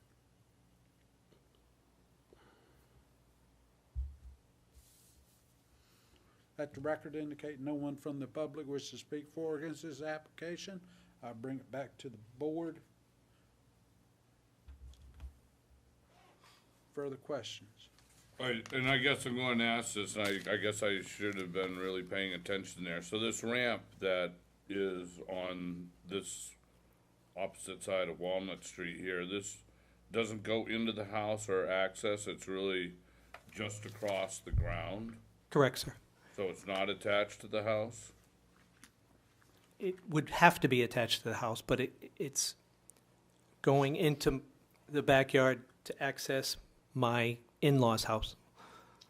It gives a stable pathway. Because it sounds like it's, and correct me, sounds like it's on a hill. Yeah. Elevation of some sort, and it's gonna give a level pathway to walk up, which it's kinda like, to me, building steps in your backyard or Yeah. something, you know, And that's a Except in- steep hill there. That area is Walnut very, Street's really very good. steep.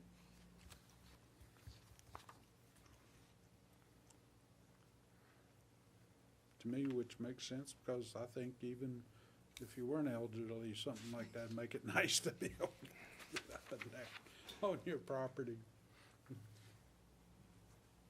What do I know? Okay, any other questions of the applicant? Any closing statements? Thank you very much for your time. With that, I'm gonna close it to the public, bring it to the board for discussion. I understand the whole porch thing, you know, and it doesn't look like it'll be any more intrusive replacing the rotten existing deck minimally, and still doesn't break the front line of the house. Looks like it was built with the same contour line as the front, so the angle remains the same, it looks like.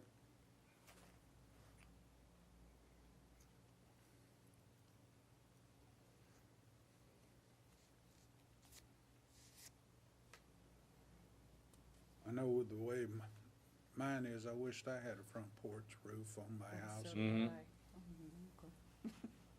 I got a metal roof and it would, Just kept. Okay, any other discussion? There being none, I'd like to entertain a motion.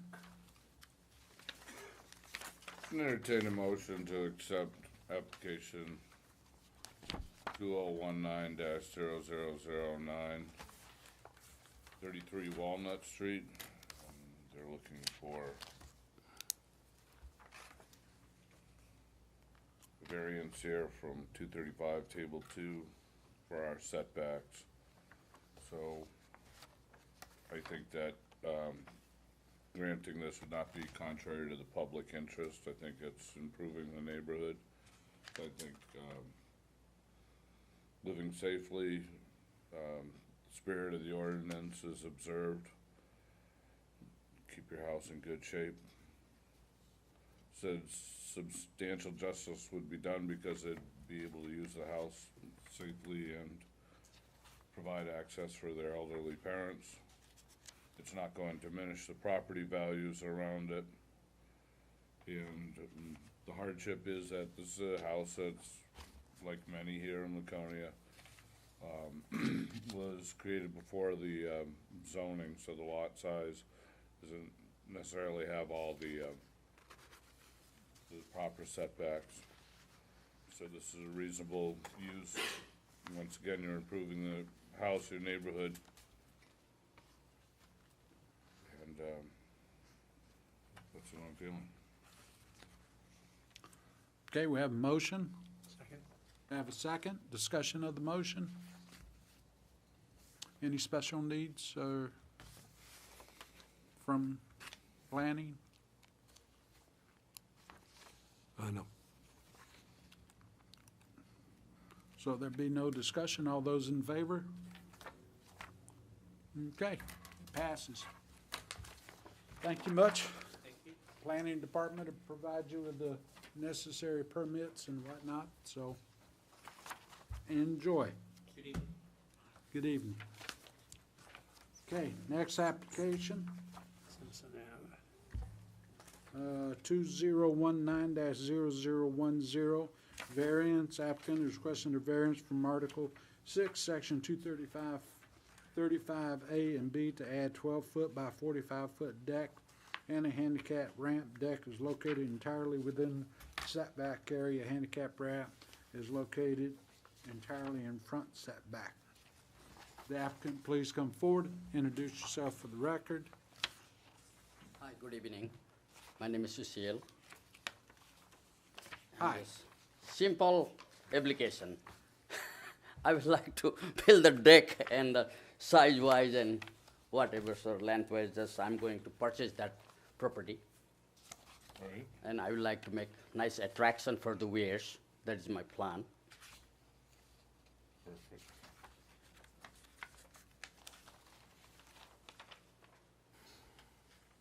So you haven't bought this yet? It's going to be within. Right. Correct.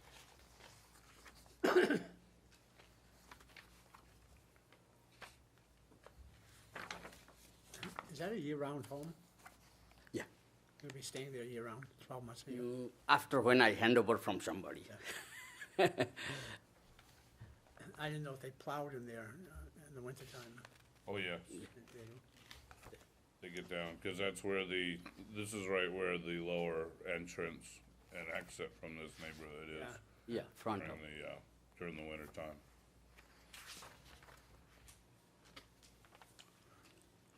Dean, are these properties in this area pretty accurate to the locations? Because I'm concerned with, it looks like that lot line and that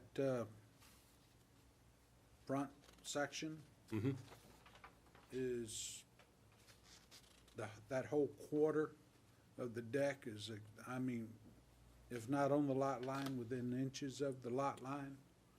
Correct. If my vision is, These are generally accurate to within a foot. So when you start looking at inches between the proposal and the front property line, then I understand your concern. I would suggest that perhaps before if you were to approve the variance before a building permit is issued, that we have a survey done so that we know exactly where the property line is.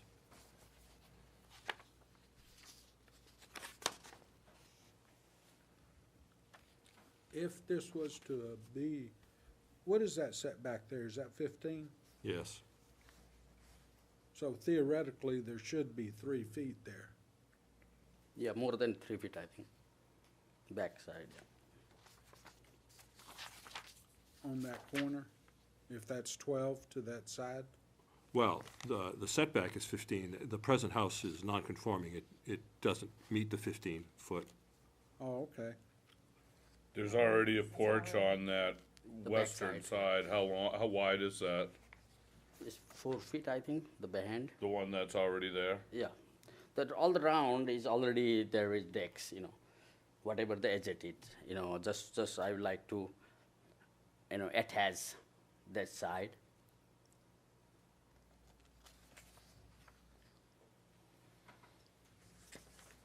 So you have a right-of-way that runs down to the Winnipesaukee Steamship Company there, whatever they're called, right along that edge that goes down in front of the boardwalk. Is that the right-of-way that I see there between those 2 lines? You'd be seeing. Or is that right-of-way onto the property? No. No, that's the same. No, the right-of-way you see on the plot is Simpson Avenue. Yes, Simpson Avenue, yeah. And then there's gotta be one on the west side. Yeah, at the bottom of the plan. That's Simpson. And that area, that's the access to underneath the pier.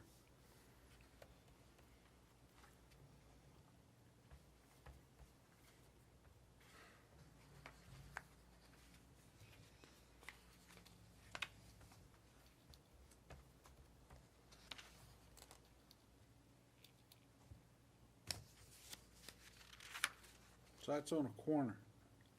Yes. Yes.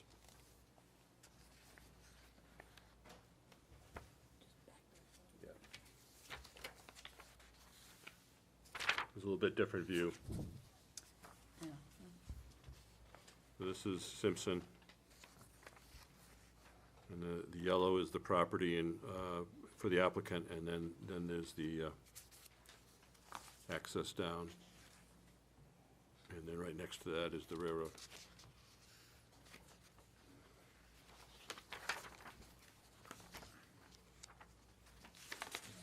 You don't have a picture like that, so I wanted to look at that one. What? We don't have that picture. Isn't it one Simpson? Yeah, that makes a lot of sense to me. I just wanted to make sure. Yes, plot So we're gonna be building right on that access way too. Now, does that access have to have, is that like a fire access or anything along those lines where they have to get a fire truck down that way, or? If they had an emergency in that area or underneath, yes, but I think it's primarily for deliveries. I guess what I'm trying to get at is putting the deck, the setback's there to help, but if there was a deck on that corner all the way onto the property line and the property line split the access, would that create a hazard or impede? I think that is very seems long time. That road is not now, and the deck is what the private land is already bordered, already bounded, this property is separate, I think it's long time. I think truck is already passed and fire truck is already goes there, that road is already left. Steve, can you pass that plot plan? Yes, I'm sorry. Also, I have one. This one, this I haven't mentioned This is one this is the paper railroad over tracks there. right here. The owners have the decks, which is long time, I think. No, I would have to agree with Did, I think the railroad tracks are right here, aren't they? You cross over and come in, and this is the first place on the right. Okay.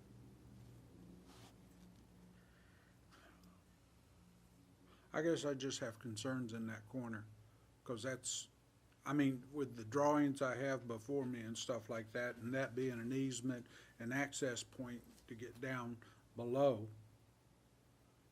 a legal access point to get down below, that it impedes the safety of the access or impedes the safety of the people on that deck. Well,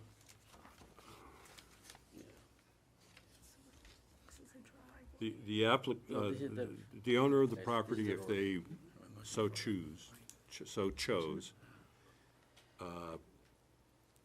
could put a fence along that property line. Yes. You can't use that. That would be more of an impediment than It's the first place on the right. than where the deck is, because the deck's Truck parked here yesterday. not going to that corner. Okay. I mean, the one thing to note about Simpson is the pavement area is probably pretty close, if not right to the property line. Unlike a lot of streets where you'll have 2 or 3 feet of lawn between property line and pavement, that is not the case here. Yeah, I know, I'll tell them. Yeah, it's just barely enough for 2 cars to get by each other.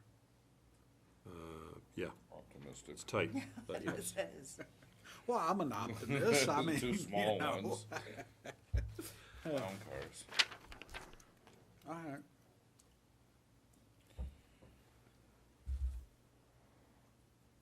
Your handicap access to the front of that, how does that run up to the? Because there is porch? you see, the front of the house, there is also a space. We have in the between lap Yeah. here, around 4 feet. I would like to make the deck from the here in front and go to the deck,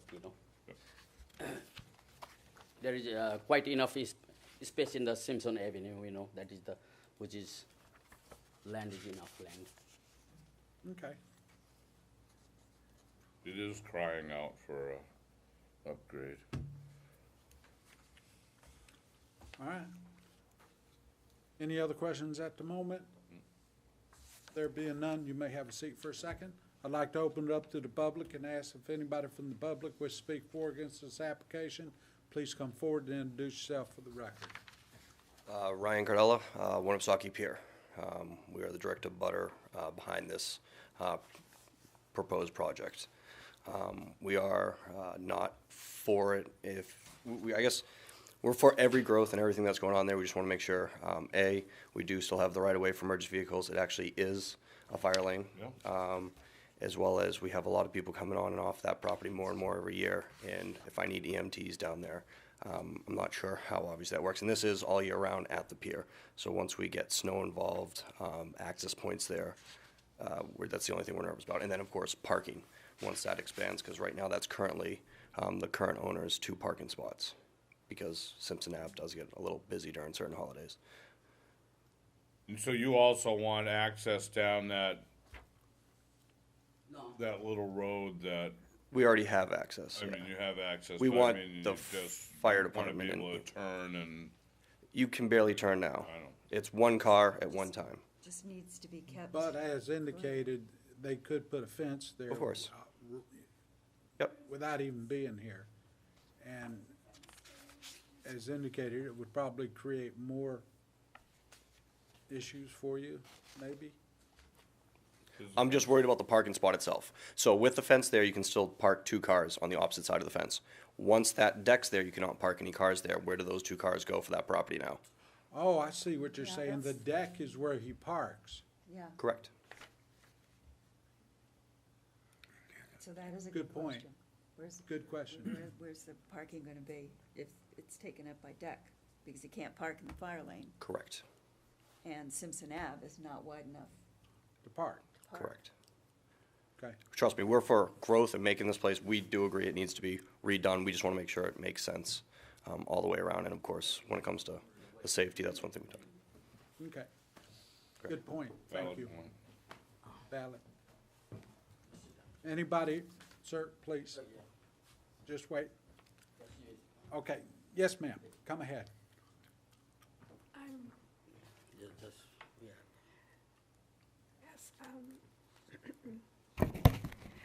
there's already a fence there, and the house is already being lived in. We're buying from the Bissonets. So they rent out spots in this area to the bikers and other folks. Also the piers, Okay. So there's plenty of room, even with the deck on. It doesn't come over that far. So this access lane, emergency lane, is always open. But if you have a deck that goes all the way to the edge of the fire lane, where are you gonna park? It doesn't go to the edge of the fire lane. The way this diagram shows, it does. Can I see what you're looking This at? is what we're looking at right here. Shows us a structure that goes 12 feet over, and it looks like it's right on the boundary of the fire lane, correct? No, it isn't. No. Because there's a fence there, and the land that comes, the property that, on the other side of the decks, is down really low. So that you need a bridge to get over to it from the tracks. Yes. But based on that plan, though, No, you've got, Simpson Ave is along where the deck is, not at the top of the. No, Simpson No. Ave's at the top. Simpson Ave is Oh, at the And top. the deck is right there. And the deck is right there, and the fire lane is Next right to the fire there. lane.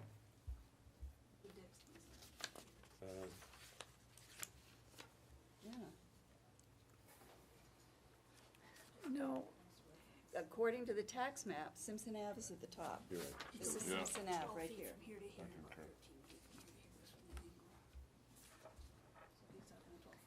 Oh, I got it. Yeah. Sorry.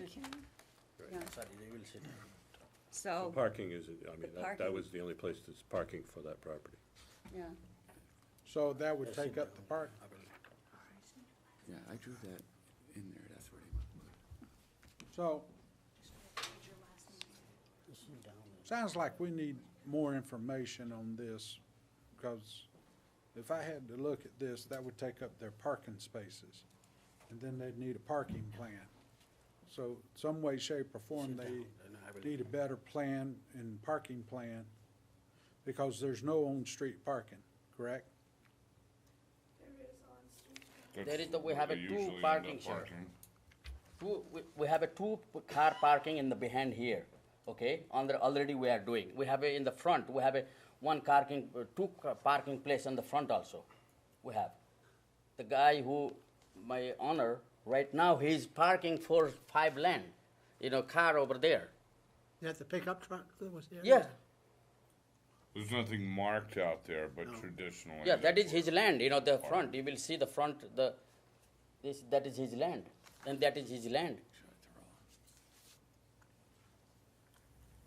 I can't visualize any of this myself. There was a car park. To right me, here. it doesn't look Truck park right mathematically there. like it works. If you take it up a deck, they're gonna lose 2 parking places. Yeah, this There is the nothing main- will be affected for going to any cars up and down, seems long time that happening, This seems long time that there is no any disturbance for Winnipesaukee Piers or Lake Winnipeg, anybody. And for him also, for them also, no one's disturbed that road. That is already, seems long time, that road. There's still spots behind the house. How do you get to it? There's no spots behind the house to park. There is, sir. Behind, Yeah, there is after Drake, we have a plenty of space here. It's a tough corner to make, but I yeah, tell you what you're gonna have to do, at least this is my opinion, that we continue this to the next meeting, and in the end time, you put some markers No, it on is- the Sir? I think, sir. Mhm.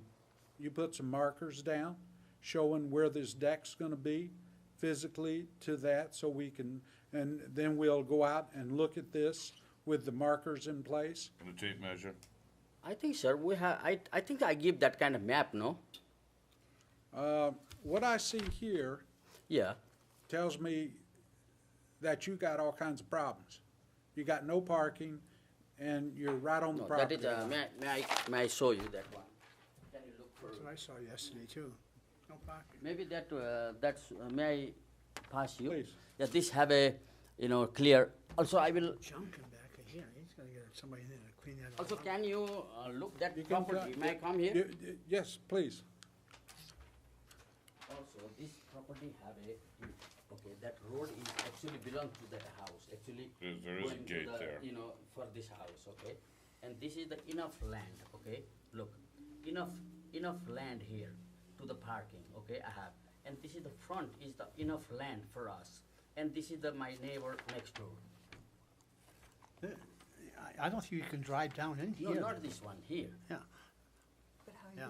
But if you got a deck there, No. how are you gonna get there? No, here, this is the, for everybody, public road, this is the Yeah. road, for everybody. Winnipesaukee, for this house, I'll be entry from here. This is the road. This is the going direct Winnipesaukee, the Mount Washington is going from here. And I left also the space already here also, 2 feet, look. But this is the main road into the No, whole. main road is railway is here. This is just only, And there isn't a lot of room in there. no, there is room, sir. Believe me. Is this where the pickup truck was parked yesterday, right here? Yeah, there goes Okay. to here, big truck goes there. Big delivery truck goes there, that road. Why would they go in there? There's nothing down That's where there. they park it. And this is enough space for me parking here, and we are not expanding in the behind. Okay, I'm not expanding here, okay, and we have enough space in the front, look. The guy, right now, the owner, he's giving parking space for 4 or 5 peoples, and he's taking rent from there, right now, every year. There's nothing marked out for parking spaces on there. No, but you can see traditionally two park in front of the house. Front of the house. Yeah, but and nothing two over park- here, there's No, nothing no, in the nothing back. here, no. You can't This is drive the out deck. there Those because there's all parking kinds of spaces junk there. would be taken up with the ramp, so those parking spaces are gone. I'm not building the deck also here all the way. You see, I'm making the ramp here to parking my car, of course, you know. It says proposed parking deck all the way to the rear of the house, all the way to here. Yeah. And From I will- here to here. Yeah, then I will entrance this road, sir. This road is also mine, and I will be parked here, curb, you know, I will go here, entrance from here. That is, this road is, belongs to mine also. He has an easement, Yeah, this is, but that, you don't own the road, you have an easement to use it. no, this is. No, yeah. what this says is together with the right to pass and repass in common. Everybody, I think. This is But that's a right of way. It doesn't grant you ownership of that, And you can't build right on of that. way. It means he can travel on it. Yes, but it doesn't mean you I own will it. park there, You, of course. you have the right to use it Yeah, in that's- common with others. That's what the deed says. He has a right of way over it. But it's not part of the fee, No. actually, to the lot. And you can't build And on can't that. build on that, yeah. So by parking on that easement, you could create further If you parked on that easement, it would create a hazard for the other. for anybody else who wanted to use it, in particular emergency. You couldn't park on the easement itself. I could see using the easement to get, if he wanted to get behind the house, if he felt there was room to park behind the house. Yeah, Get if behind the the house. deck comes all the way out to Could not here, Yeah, park. until here. how, Yeah. how are you gonna drive inside? Can't park on that, This goes Right to of way. until here, boss. Look, until here, my deck plan is until here, Right. okay? And it's easy. This is the 5 feet, 6 feet. But you gotta clean that all out, because you No, can't you park will in there be- now. It's No, all you will junk be in there. curve here and go to the park. Why not I will park here? This is my land. This is my land, why not I will park? So It's what are my you land. gonna do with all your snow? Which one? Your snow? When it snows, you got a Yeah, it's snow snowblower. is here, it's snow is here. We'll blowing, anybody doing, you know, how the previous people are doing, I'm doing also same thing. You can't blow it out in the street, they won't let you. No, this is the, dear, I have enough space here, which is the previous owners, 26 year he's living there and he is using that. Not now, he's 26 year he lived there, that house. 26 years? Yeah. You've lived in that house? No, no, he doesn't even own it yet. right. Yeah, that's what I was gonna say. No, the previous owner. The Isn't current that- owner. Yeah, you know. yeah. And even I left the space here, look sir. Even here, I leave the space here. This is not full the deck. Right now, the bondage is here. And I haven't used all the bondage here. Even 1 feet I left already here. What you're asking us to approve is a deck from the house to the property line, to the end of the house, to here. Yes. That's what you're asking for. Yes, sir. So that means it's from here to here, from here to here, and here, not Yeah, here. Yeah, no, until here, 10 feet No, here. here. No, that's not what you, that's not what. It's not what you show. That's not what you show here. You show all the way to here. All the way to, if I do all the way also, sir, there is enough space parking area. This space is length, space is enough for 2-car parking. Right now, you know, front of the, back there, the 2-car easily parking and easily curb. What's in here? Is this That's the somebody property. Yes, it's different. That's the pier. See, this doesn't look like it's 10 feet wide here. Just right there. 8, 9 feet wide. Yeah. If Because this scale is 1 inch equals 10 feet, anybody have a ruler? Because Well, this is that's if that's to It's a scale. very small land, sir, you know, very I small understand, land. yeah. This is the hot land. I will like to make Lake Winnipeg scale? nice. Looks beautiful. That is my plan. I'm not fighting for this small property and for to making hurting somebody and doing that, that's you what I know, that is thought. The, my the plan. problem say is, it sir, looked parking is such a problem Yeah, it in looked that like it was about neighborhood. 7, If you 7 take or 8 away feet. 2 parking spots. I'm not giving the neighborhood to parking my space. This is my space. I will park my place. This is my space. I will park. I have a space here. This my land is the house land. This is, Generally, there's always room for 2 cars Yeah, you see, anyways. you know, to there's scale 4 is car 12 is feet parking here. over there, always, every year, So 6 car. If the boundary lines are actually correct, which we'd have to have it measured out. I'm surprised you guys had We the had rule the of 10 12-foot points. wide deck, it's gonna come to right here. I have So the he's only question. gonna be an inch off here, but he's gonna be all the way down here. Why do you need such He's a got big deck? 7 feet I in want to here. make attraction, sir. This is the beautiful house, old house. I like to make nice business over there, this area. Okay, that's the reasons I'm going to buy that house, looks beautiful, attraction. I want to make for Winnipesaukee, especially. He's been a business owner in the Yeah, I'm village. also so- business owner, business? since, yeah, I have a there business. What kind Next of to Crazy business? Gingo, next to Crazy Gingo, I have also my clothing store, the Mount Everest goods. Next to the Are you tower. gonna use that to sell clothes? I ain't comfortable with this myself. There's just no way my comfort, I got more bells and whistles going off in my head with this than I can say I'm comfortable with, any aspect of it. So would it be reasonable to make a site visit? On what I have here, Why not, I will, another small phenomena. Okay, suppose I propose for you 60 by like a 12, okay? Why not you will make me 11 by 55 for me? I think we have to go out there with a measuring stick and take a look at it. No, it is, exactly the measure is very, But this is a residence, not a business. No, this is no, this is business. It is a business. Yeah, this is business building. Okay. That's the reason, sir.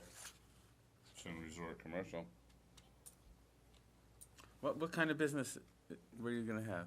Some gift shop, I will open nice Okay. gift shop over there. That's even more, what's the And you're not parking gonna live there, requirements for a Yeah. business? There we have also How's he the gonna park? residence place, if you like. It's you will based live on square footage and not residential. So CR is I'm sorry exempt to disturb, if you're not expanding the building. So the He question is, he's building a deck. Yeah, Yeah, right.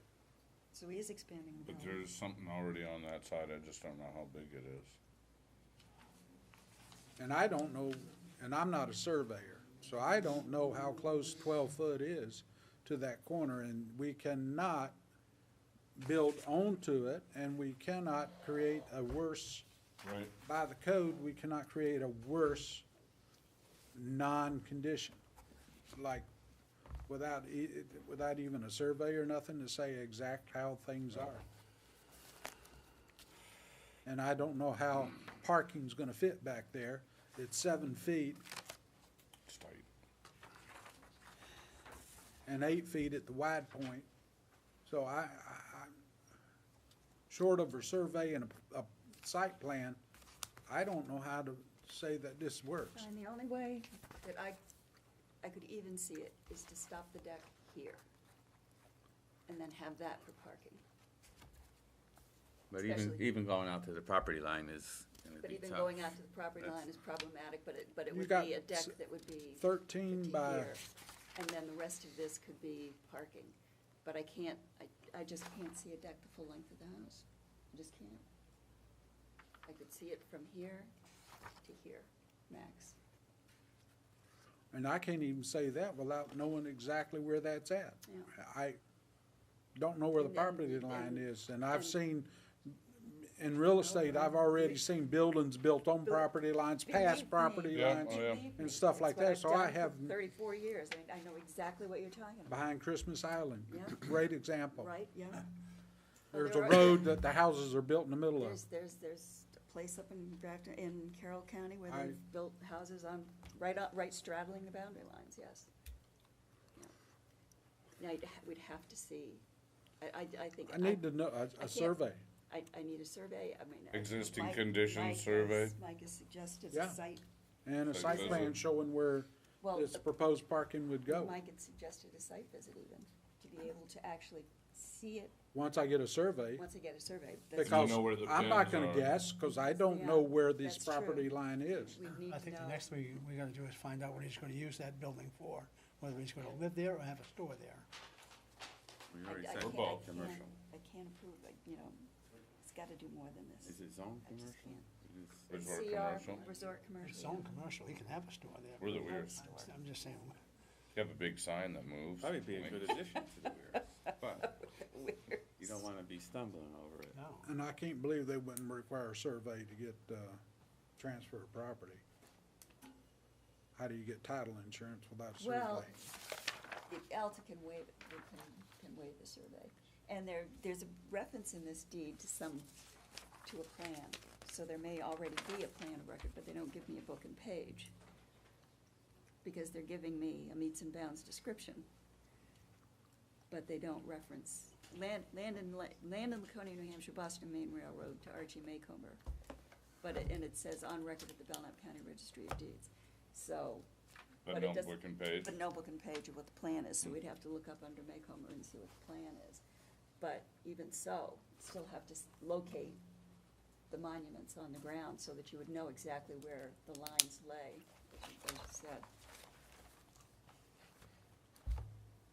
I mean, so even a site visit's not gonna answer the question without a Unless survey. unless there really is in that neighborhood can be, unless there really is a piece of granite that says this is Well, that's the true. edge of the right of way. If there actually is a monument right there, either an iron pin or a granite mound or something, that tells us that That is the is, corner. and then something and down here. that is, yes.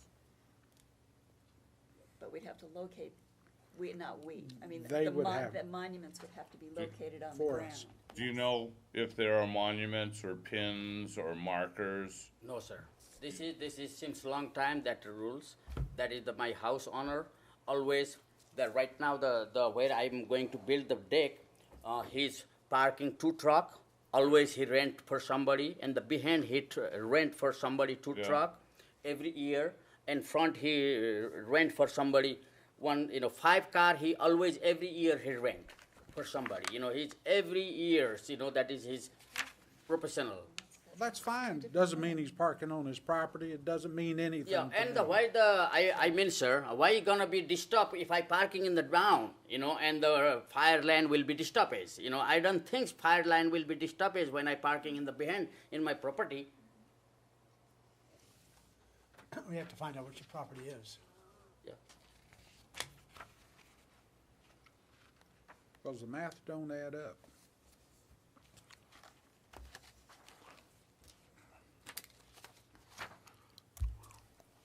So an as-is survey would be advisable? If they want me to look at it, I can't. This is all way too close, too condensed, and too many other safety issues in play. I don't For think that this much size. complicated, sir. No.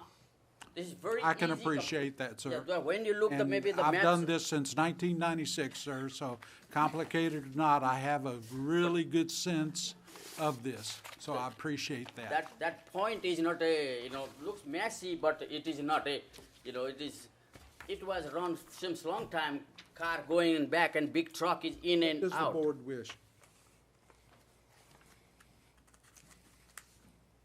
I think it'd be reasonable to at least move forward to have a as-is site plan or survey on it, something that comes up anyways. Something Should be built. easily identifiable, the pin should be out there. You should be able to walk out with a tape measure and say, wow, 12 feet's really right on this edge. I think you may find that that stuff is there, maybe a easier process to get an as-built or an existing condition survey. What do you think, Mike? Because you're on the planning side of something like this. And I wanna see improvements in Weirs Beach, believe me. I appreciate you doing that, but we can't create a hazard haphazardly. Well put. Yeah, I'm kinda jealous you What do you stole that think? one. I think we should take a look at take a look at it.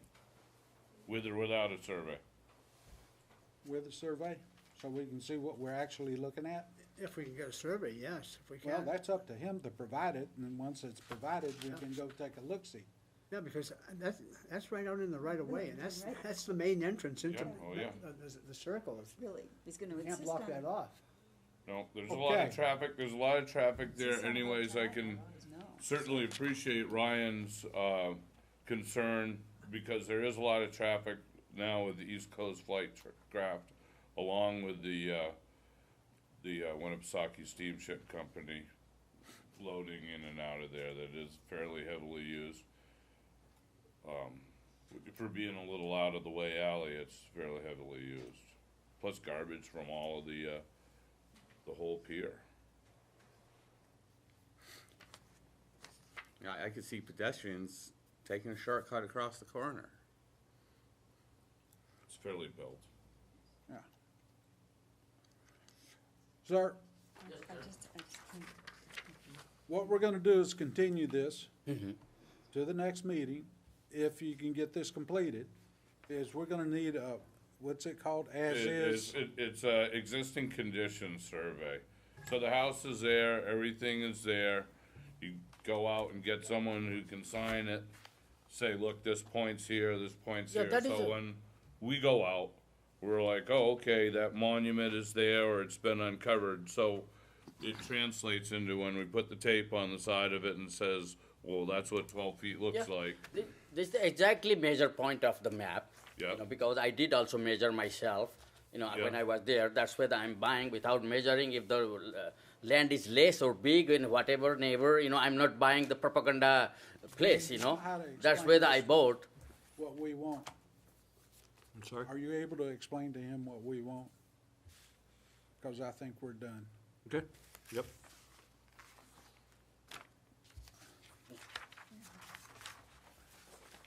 Okay, you can see him on, tomorrow. Okay, we're gonna move this to the next meeting, keep it open to this thing. You're gonna need an as-is survey done. Okay, so that we Existing can come conditions. out, and the sooner you get that, the sooner we can come out and visualize ourselves what you're trying to accomplish with the property against the survey. And then we can see if we can move forward with your plans and try and get you what you need. No problem, you know. Just Okay. if you visually, you know, what I my propose is this. I like to make Winnipesaukee beautiful. That is my plan. I'm since 9 years I'm doing business there, you know. And This yours too? thank you, sir. All right. And like when I gonna meet you, sir? Tomorrow? I'll be there. No, I mean, Okay, is what that time, you know, if you like to make a I'm also motion? Working, you know, because I need the Make a motion to continue this until, If it's done by the next meeting, if not the next, you know, whatever it takes. well, we'll keep this open. Continue till the survey's available. Survey and our meeting, because once the survey's available, we can go out, because we would like to see the property. So we need to have a survey, and we can't make the meeting without the survey. Now, the days are longer, so,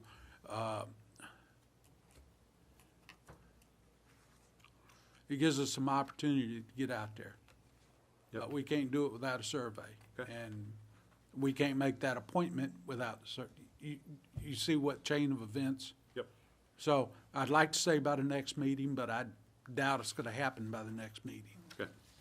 So if there was already a survey that existed because it's on your plot and plan in the book, and it refers to it and it has a signature on it, that qualifies.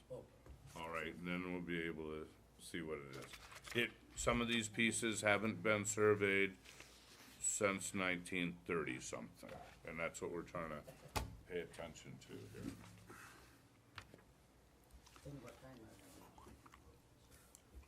11 o'clock? I will come gentleman time. I will meet here or I will there. My office down in the, Okay, sir. in the lower office, lower level. Have a good night. Okay. Thank you. Good night, sir. Okay, so you got the motion to continue to the completion of the survey And our site and a site visit. visit. Yes. Okay, well, So I'm gonna leave it up to y'all's viewpoint, push it to the top of the agenda. it would be Once we nice. get it, once we get all that done, and just shoot us, it's available, and then, cause we can't talk to each other, Yep. we'll have to make that site visit. Okay. It'll have to be in the afternoon. What time do you get off? Well, I work different days, So coordinate that, because I- most of the rest of us is good after 3 or 4. Well, yeah, I get out at 4. Geez, So- I'm amazingly wide open now. Any time on Wednesday. So, that's fine. let's try and work with Mike. Yep. Okay, because I'm off every Wednesday and Friday. And I'm off on Wednesdays. no Friday. So any Wednesday. Every Wednesday. So let's try and coordinate that with Mike's schedule Yep. and so we can get this taken care of. Fair enough? Makes sense? And I will look at the registry and see if I can find that railroad plan. If I can, I'll Okay. make a copy. Did they vote? All right. Got a motion on the floor, you need a second and a vote. Second? All those in favor? Okay. That's all. Okay. All right, last one for tonight. Really? 2019-0011. It's a variance, 2075 Parade Road. Applicant requests a variance from 235. Attachment 2, Table 1, table of permitted uses allow for a manufacturing nano distillery as an expansion of the current business use. Applicant, come forward, introduce yourself for the record. and Good tell us evening, how Ray we- Simonson, 2075 Parade Road. My wife and I, Leslie Dawn Judice, own the property. Okay,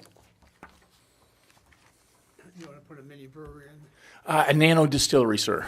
And to clarify a nano distillery, Nano's tiny. Nano is tiny, correct. We're currently, and back up for a second, I don't want to put the cart in front of the horse. We purchased an abandoned golf course almost 10 years ago, 3,754 days to be exact, and have put the sweat into bringing it back to life. And the property also has a clubhouse, or better known as Tavern 27, a restaurant. There's also a carriage house, which in the past was used for retail merchandise, golf merchandise. And the golf course has a liquor license. We've been responsibly serving liquor to the public for a little about close to 9 years now. I think May 5th will be 9 years, our anniversary date of the liquor license. And thanks to the internet, the merchandise side of things is a little tough. People are buying their golf clubs on the internet, and they're not looking at them in a retail setting any longer. So a little bit of a hardship's come upon us to try and figure out how to keep that golf course, which is the only public golf course in the city of Laconia, making money. And we see we're moving toward distilling our own whiskey, our own vodka, and our own other spirits can enhance the experience for those on the golf course and lead to enhancing the golf course. Back to the nano distillery point. So nano is defined in the dictionary as 1 billionth. I don't think it's that small. 1 billionth being decimal point 0.0000 all the way out, 1 billion. However, it's used as a word to define a very small operation. The still which I would like to operate is a 60-gallon still. So if you can picture a 55-gallon trash can, my still is going to be just a little bit bigger than a 55-gallon trash can. So we're taking up very little space on our 20 acres to follow through with it, and it falls in line with what we're already doing there. Our tavern will take food, prepare it, and serve it to the public, and they'll eat it. We're simply going to take some beer and distill it down and make whiskey, serve it under license to the public, and they'll drink it. The nano defined by the state requires that we produce no more than 3,000 cases of beer on an annual, cases of spirits on an annual basis, which restricts us to that number of 3,000 cases. To break it down on a weekly basis, that's right around 87 cases a week would be the maximum we would be able to produce by law. And with that in mind, the only wholesale operation that we could participate in would be to be selling it to the state warehouse. So the same trucking would be from the state bringing us the other alcohol that we buy from the state and returning with the product that we would sell to the state. So there'll be zero impact on the community in regards to additional trucking or impact in that nature. It's something that is the concept of nano distilling has helped other portions of New Hampshire a great deal. So it's a benefit to the community to where in this situation it would be the only golf course nano distillery, to my knowledge, on Earth, or at least in the United States. But a very unique little operation, and the other benefits that I thought about is that within a mile's range of our property, there are about 4,000 people on a seasonal basis. And of those 4,000 people, they do come up here to the Lakes region and enjoy themselves for the summer on their back porch and boating and such. And their closest access to spirits, vodka, whiskey, or such would be the Belmont line, the Guilford line, or into Meredith. So it would create retail opportunity for the people within a mile from us to come in our direction rather than to create the congestion on the roads going in the other direction. So that would be a benefit to the community in that sense, and from my point of view. I think I covered everything I have to say about it. Any questions? How much percentage do you imagine you'll sell through your restaurant? That's a very good question. In a perfect world, I'd love to see better than 50% of what we have on our shelf replaced by what we created ourselves. Part of the limitations also I didn't mention, but the property we have is 20 acres and it's very resourceful. I have choke cherries, I have grapes, I have a variety of resources there on the property that I'd like to utilize in the distilling and using local product. That's part of the story as well. The local farmers that have been providing us all along are also excited about providing us the opportunity to take what they grow and turn it into spirits. So to your point, Mr. Floyd, I would, in the long run, I'd love to see it offset about 50% of what we're already selling. You're looking at doing this in the carriage house or what was the retail area of the golf course? Correct, yes. It's the, for those of you familiar with the property, it's at the far end of the parking lot and just inside the tree line. Don't believe that there's an abutter within a good driver or 9-iron. There's nothing close by. Are you going to need to expand that building, or? There'll be, there's some requirements I have to, of course, this is just step one. I have to go through the state, I have to go through federal licensing. There's still a bit in front of me, and to meet the needs of the federal licensing, I have to have bonded fireproof warehouse. I believe the distilling space itself is going to have to be fireproof as well. And my approach to that will be to get fireproof containers to work within and then put a facade on them that would be somewhat consistent with the facade on the old carriage house. But the expansion would not exceed, in my estimates at this time, it wouldn't exceed, at the very, very most, I couldn't see it exceeding 1,000 square feet off of our existing footprint. But I stress that's at the very, very most. I'm trying to keep it really small. I don't want a whole lot of more work on my plate. Ray, you said you boiled beer down? That's foundational whiskey. Yes, if you were to research some of the finer scotches in the world, you start with what they call a mash, and then that's where you've put your ingredients into a boil pot, and you boil it down, and you get the starches out of the grains, and then after that it's considered a wort, and then the wort goes into fermentation. And while it's in fermentation, the yeasts eat the sugars from the starches, and that creates the alcohol. And once it's created alcohol in that state, it would be considered a beer or a brew. At which point you had a couple options. You could put some carbonation in it, and it would be a beer, or we can distill it, and it would turn into a whiskey. I put you to sleep with my definition there. I figure out why you're ruining perfectly good beer.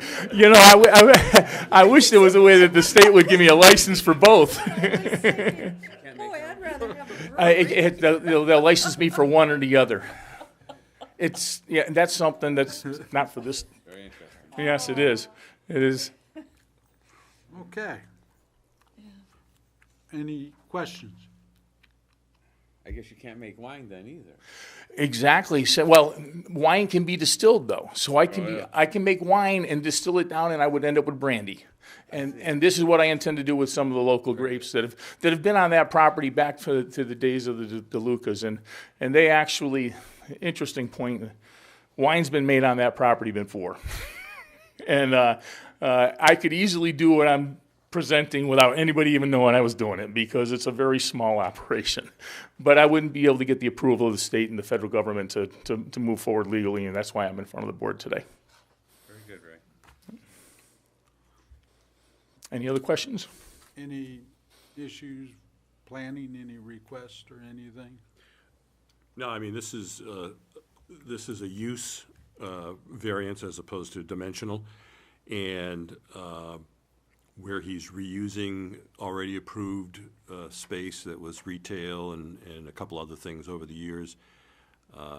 And he's a minimal or a nano operation. He's not going to have any number of employees, so he's got plenty of parking. Yeah. Should not be any issues there. Okay. Any other questions at the moment? There being none, you can have a seat for a second. I'm going to open it up to the public and ask if anybody from the public wishes to speak for or against this application. Please come forward at this time and introduce yourself for the record.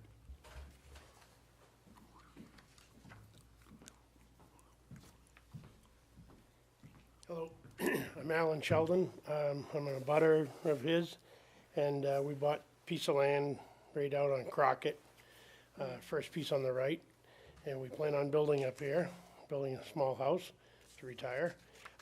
And we've been over to his place a couple times and had, meal and drink, and it's like a very warm, comforting place, the business he runs there. So I'm speaking in favor of it. We're still trying to figure out the whole system, how it works, so we were listening up on how he explained it to you people. I had questions for him, but a lot of it got answered. So as a budding neighbor, my wife and I both are definitely in favor of it. And we talked to a lot of people who come up this way and come through the area, and a lot of people stop there for a bite to eat and drink, and they say, we've been there, and the food is like the best. Okay. So just wanted to be positive for him. Thank you very much. Thank you. Is there anybody else from the public wish to speak for or against this application? Please come forward at this time and introduce yourself for the record.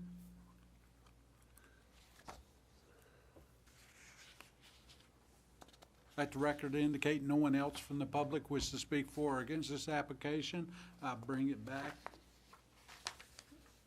Close it to public input and bring it back to the board.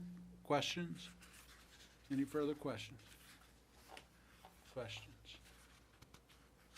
There being none, closing comments, sir.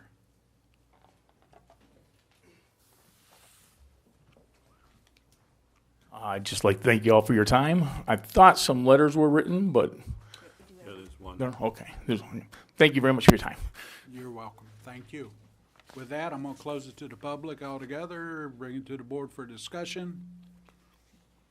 Looks like a good add-on use. Sure, it's hard enough to exist in this community without buttressing your, what you have to offer. It's not like it's opening a major brewery there with a lot of traffic and stuff like that. So we don't feel it's contrary to the public interest whatsoever? I wouldn't feel that way. I don't by think that is. changing that use? They're already serving alcohol, it's just producing a small amount on their own. On-site, On their yeah. own, on-site, yeah. Hopefully to Be actually like sell what no they're. more thing than a brewery restaurant, Yeah, right? But even smaller, actually, Much even smaller. even smaller, yeah. So justice is being done by allowing this to happen. It'll help expand the business. It's one of the few businesses on Parade Road in that zone anyways. That's not really a zone that we have for businesses, but, once again, I think it would help buttress what he has to offer. It's not, it's a very, it's unobtrusive. It's not an intrusive kind of business. It's very much in keeping with what's there now. So, So, with that being said, it wouldn't diminish, I don't believe that. diminish the property- value of the property, values. surrounding property values. In particular, since there's so much land around them. They've got 20 acres, and the building itself is just kind of stuck in the middle of the. And the hardship, That's, Living in Laconia. I disagree with that. no, I think the hardship in this case would be that it's not, as a business, able to utilize all aspects of the business itself. So it's not necessarily the property itself, it's the location. just the location And and trying to add on the different uses that are expand- available to expand. business. That is, one would say it's almost like an accessory use to the business, but accessory use, I don't think you can say an accessory use, but it's an accessory business to the business. Right. Okay, Ancillary business. It's an Yes, I ancillary like that, business ancillary business. to it. So it seems like we formulated a motion to approve with all of that, just previous discussion. So, do we have a second? Second. Who's I taking did, the motion? I'll take the motion. If no one No, else go ahead. wants to, I don't mind. No. Okay. Any discussion? With that being said, all those in favor? Enjoy. Thank you. I hope you will too someday. Perfectly good beer. That's exactly how I feel. Okay. Better not be an IPA, you do. Before we quit, could I bring up something? Bye-bye. Yes, that's next, other business. Other business, thank you. You remember back about a year ago, we had a little problem with the person on rebuilding all the places on Messer Street, not being able to understand his applications because of the handwriting. Oh, yeah, yeah. Well, I ran across one again tonight, 1 Simpson. If we can't read them, then it's really difficult to understand what they want. And I Is think it possible that when you did- the application comes into City Hall, you could take a look at them and see if, There He was a typed- apologizes, right? You should have had a typed page. She with the did responses. she did do that. I looked at the one on, the one on Simpson ad.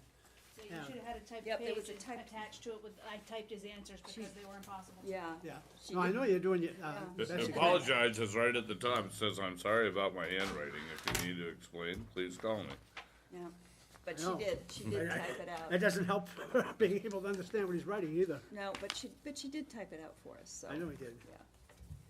Which I appreciated greatly, because I'm looking at this going, and then I flipped through and went, oh, thank you. I just. Yeah, he had very difficult handwriting, so we did speak to him and translated into, that's why I typed it out for you to make it a little easier to read. Yeah, no, I'm not complaining Oh, no. about I understand what you're saying. Any other business? How's our,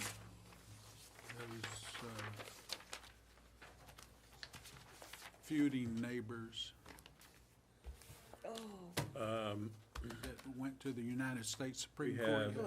have we have a court date coming up for them at State Supreme Court.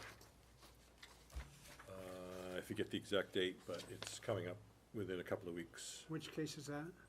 Pogus Park Road, the deck, Oh my God! that Still, has been. still. it's 3 years. Yeah, he's still, 3 years? They're before the Supreme Court right now. That's yeah, ridiculous. that's been about 5 years. Okay. That's just, I was first on the board when that came up. yeah. Yeah, yeah, you were a newbie. He doesn't give up. Can we discuss that deck? I'm not familiar with it. I don't think It's you've been. way well, before Yeah, yeah, This well, I was think it was before before you you were were on the Way, board. way before your time. It's a right. case down on, Pogus August Park. Road. I lived there for 4 winters, so I'm familiar with the area. It was down the end toward Laconia. Jeez, that's interesting. And these people built a house. And they built it a little too close to the water line. Right. And they wanted to put a deck on. Every other house all the way up and down has a deck on it. But the guy's next door neighbor complained. He's been complaining and complaining and complaining. You know, So with Why that don't being people- said, that's about all we can discuss about it Yep. because it is Yep. pending, Because it- yeah, it is things, so, I was just curious. Any other thing before the board? Any, nope. Okay, very good. Movie adjourned. motion, second, Let's go. yay. Motion second, motion Motion came second. from, Motion Mike. from Roland Mike. made the motion. Roland motion, Mike second. Either way. Everybody says yes. I only got one name here.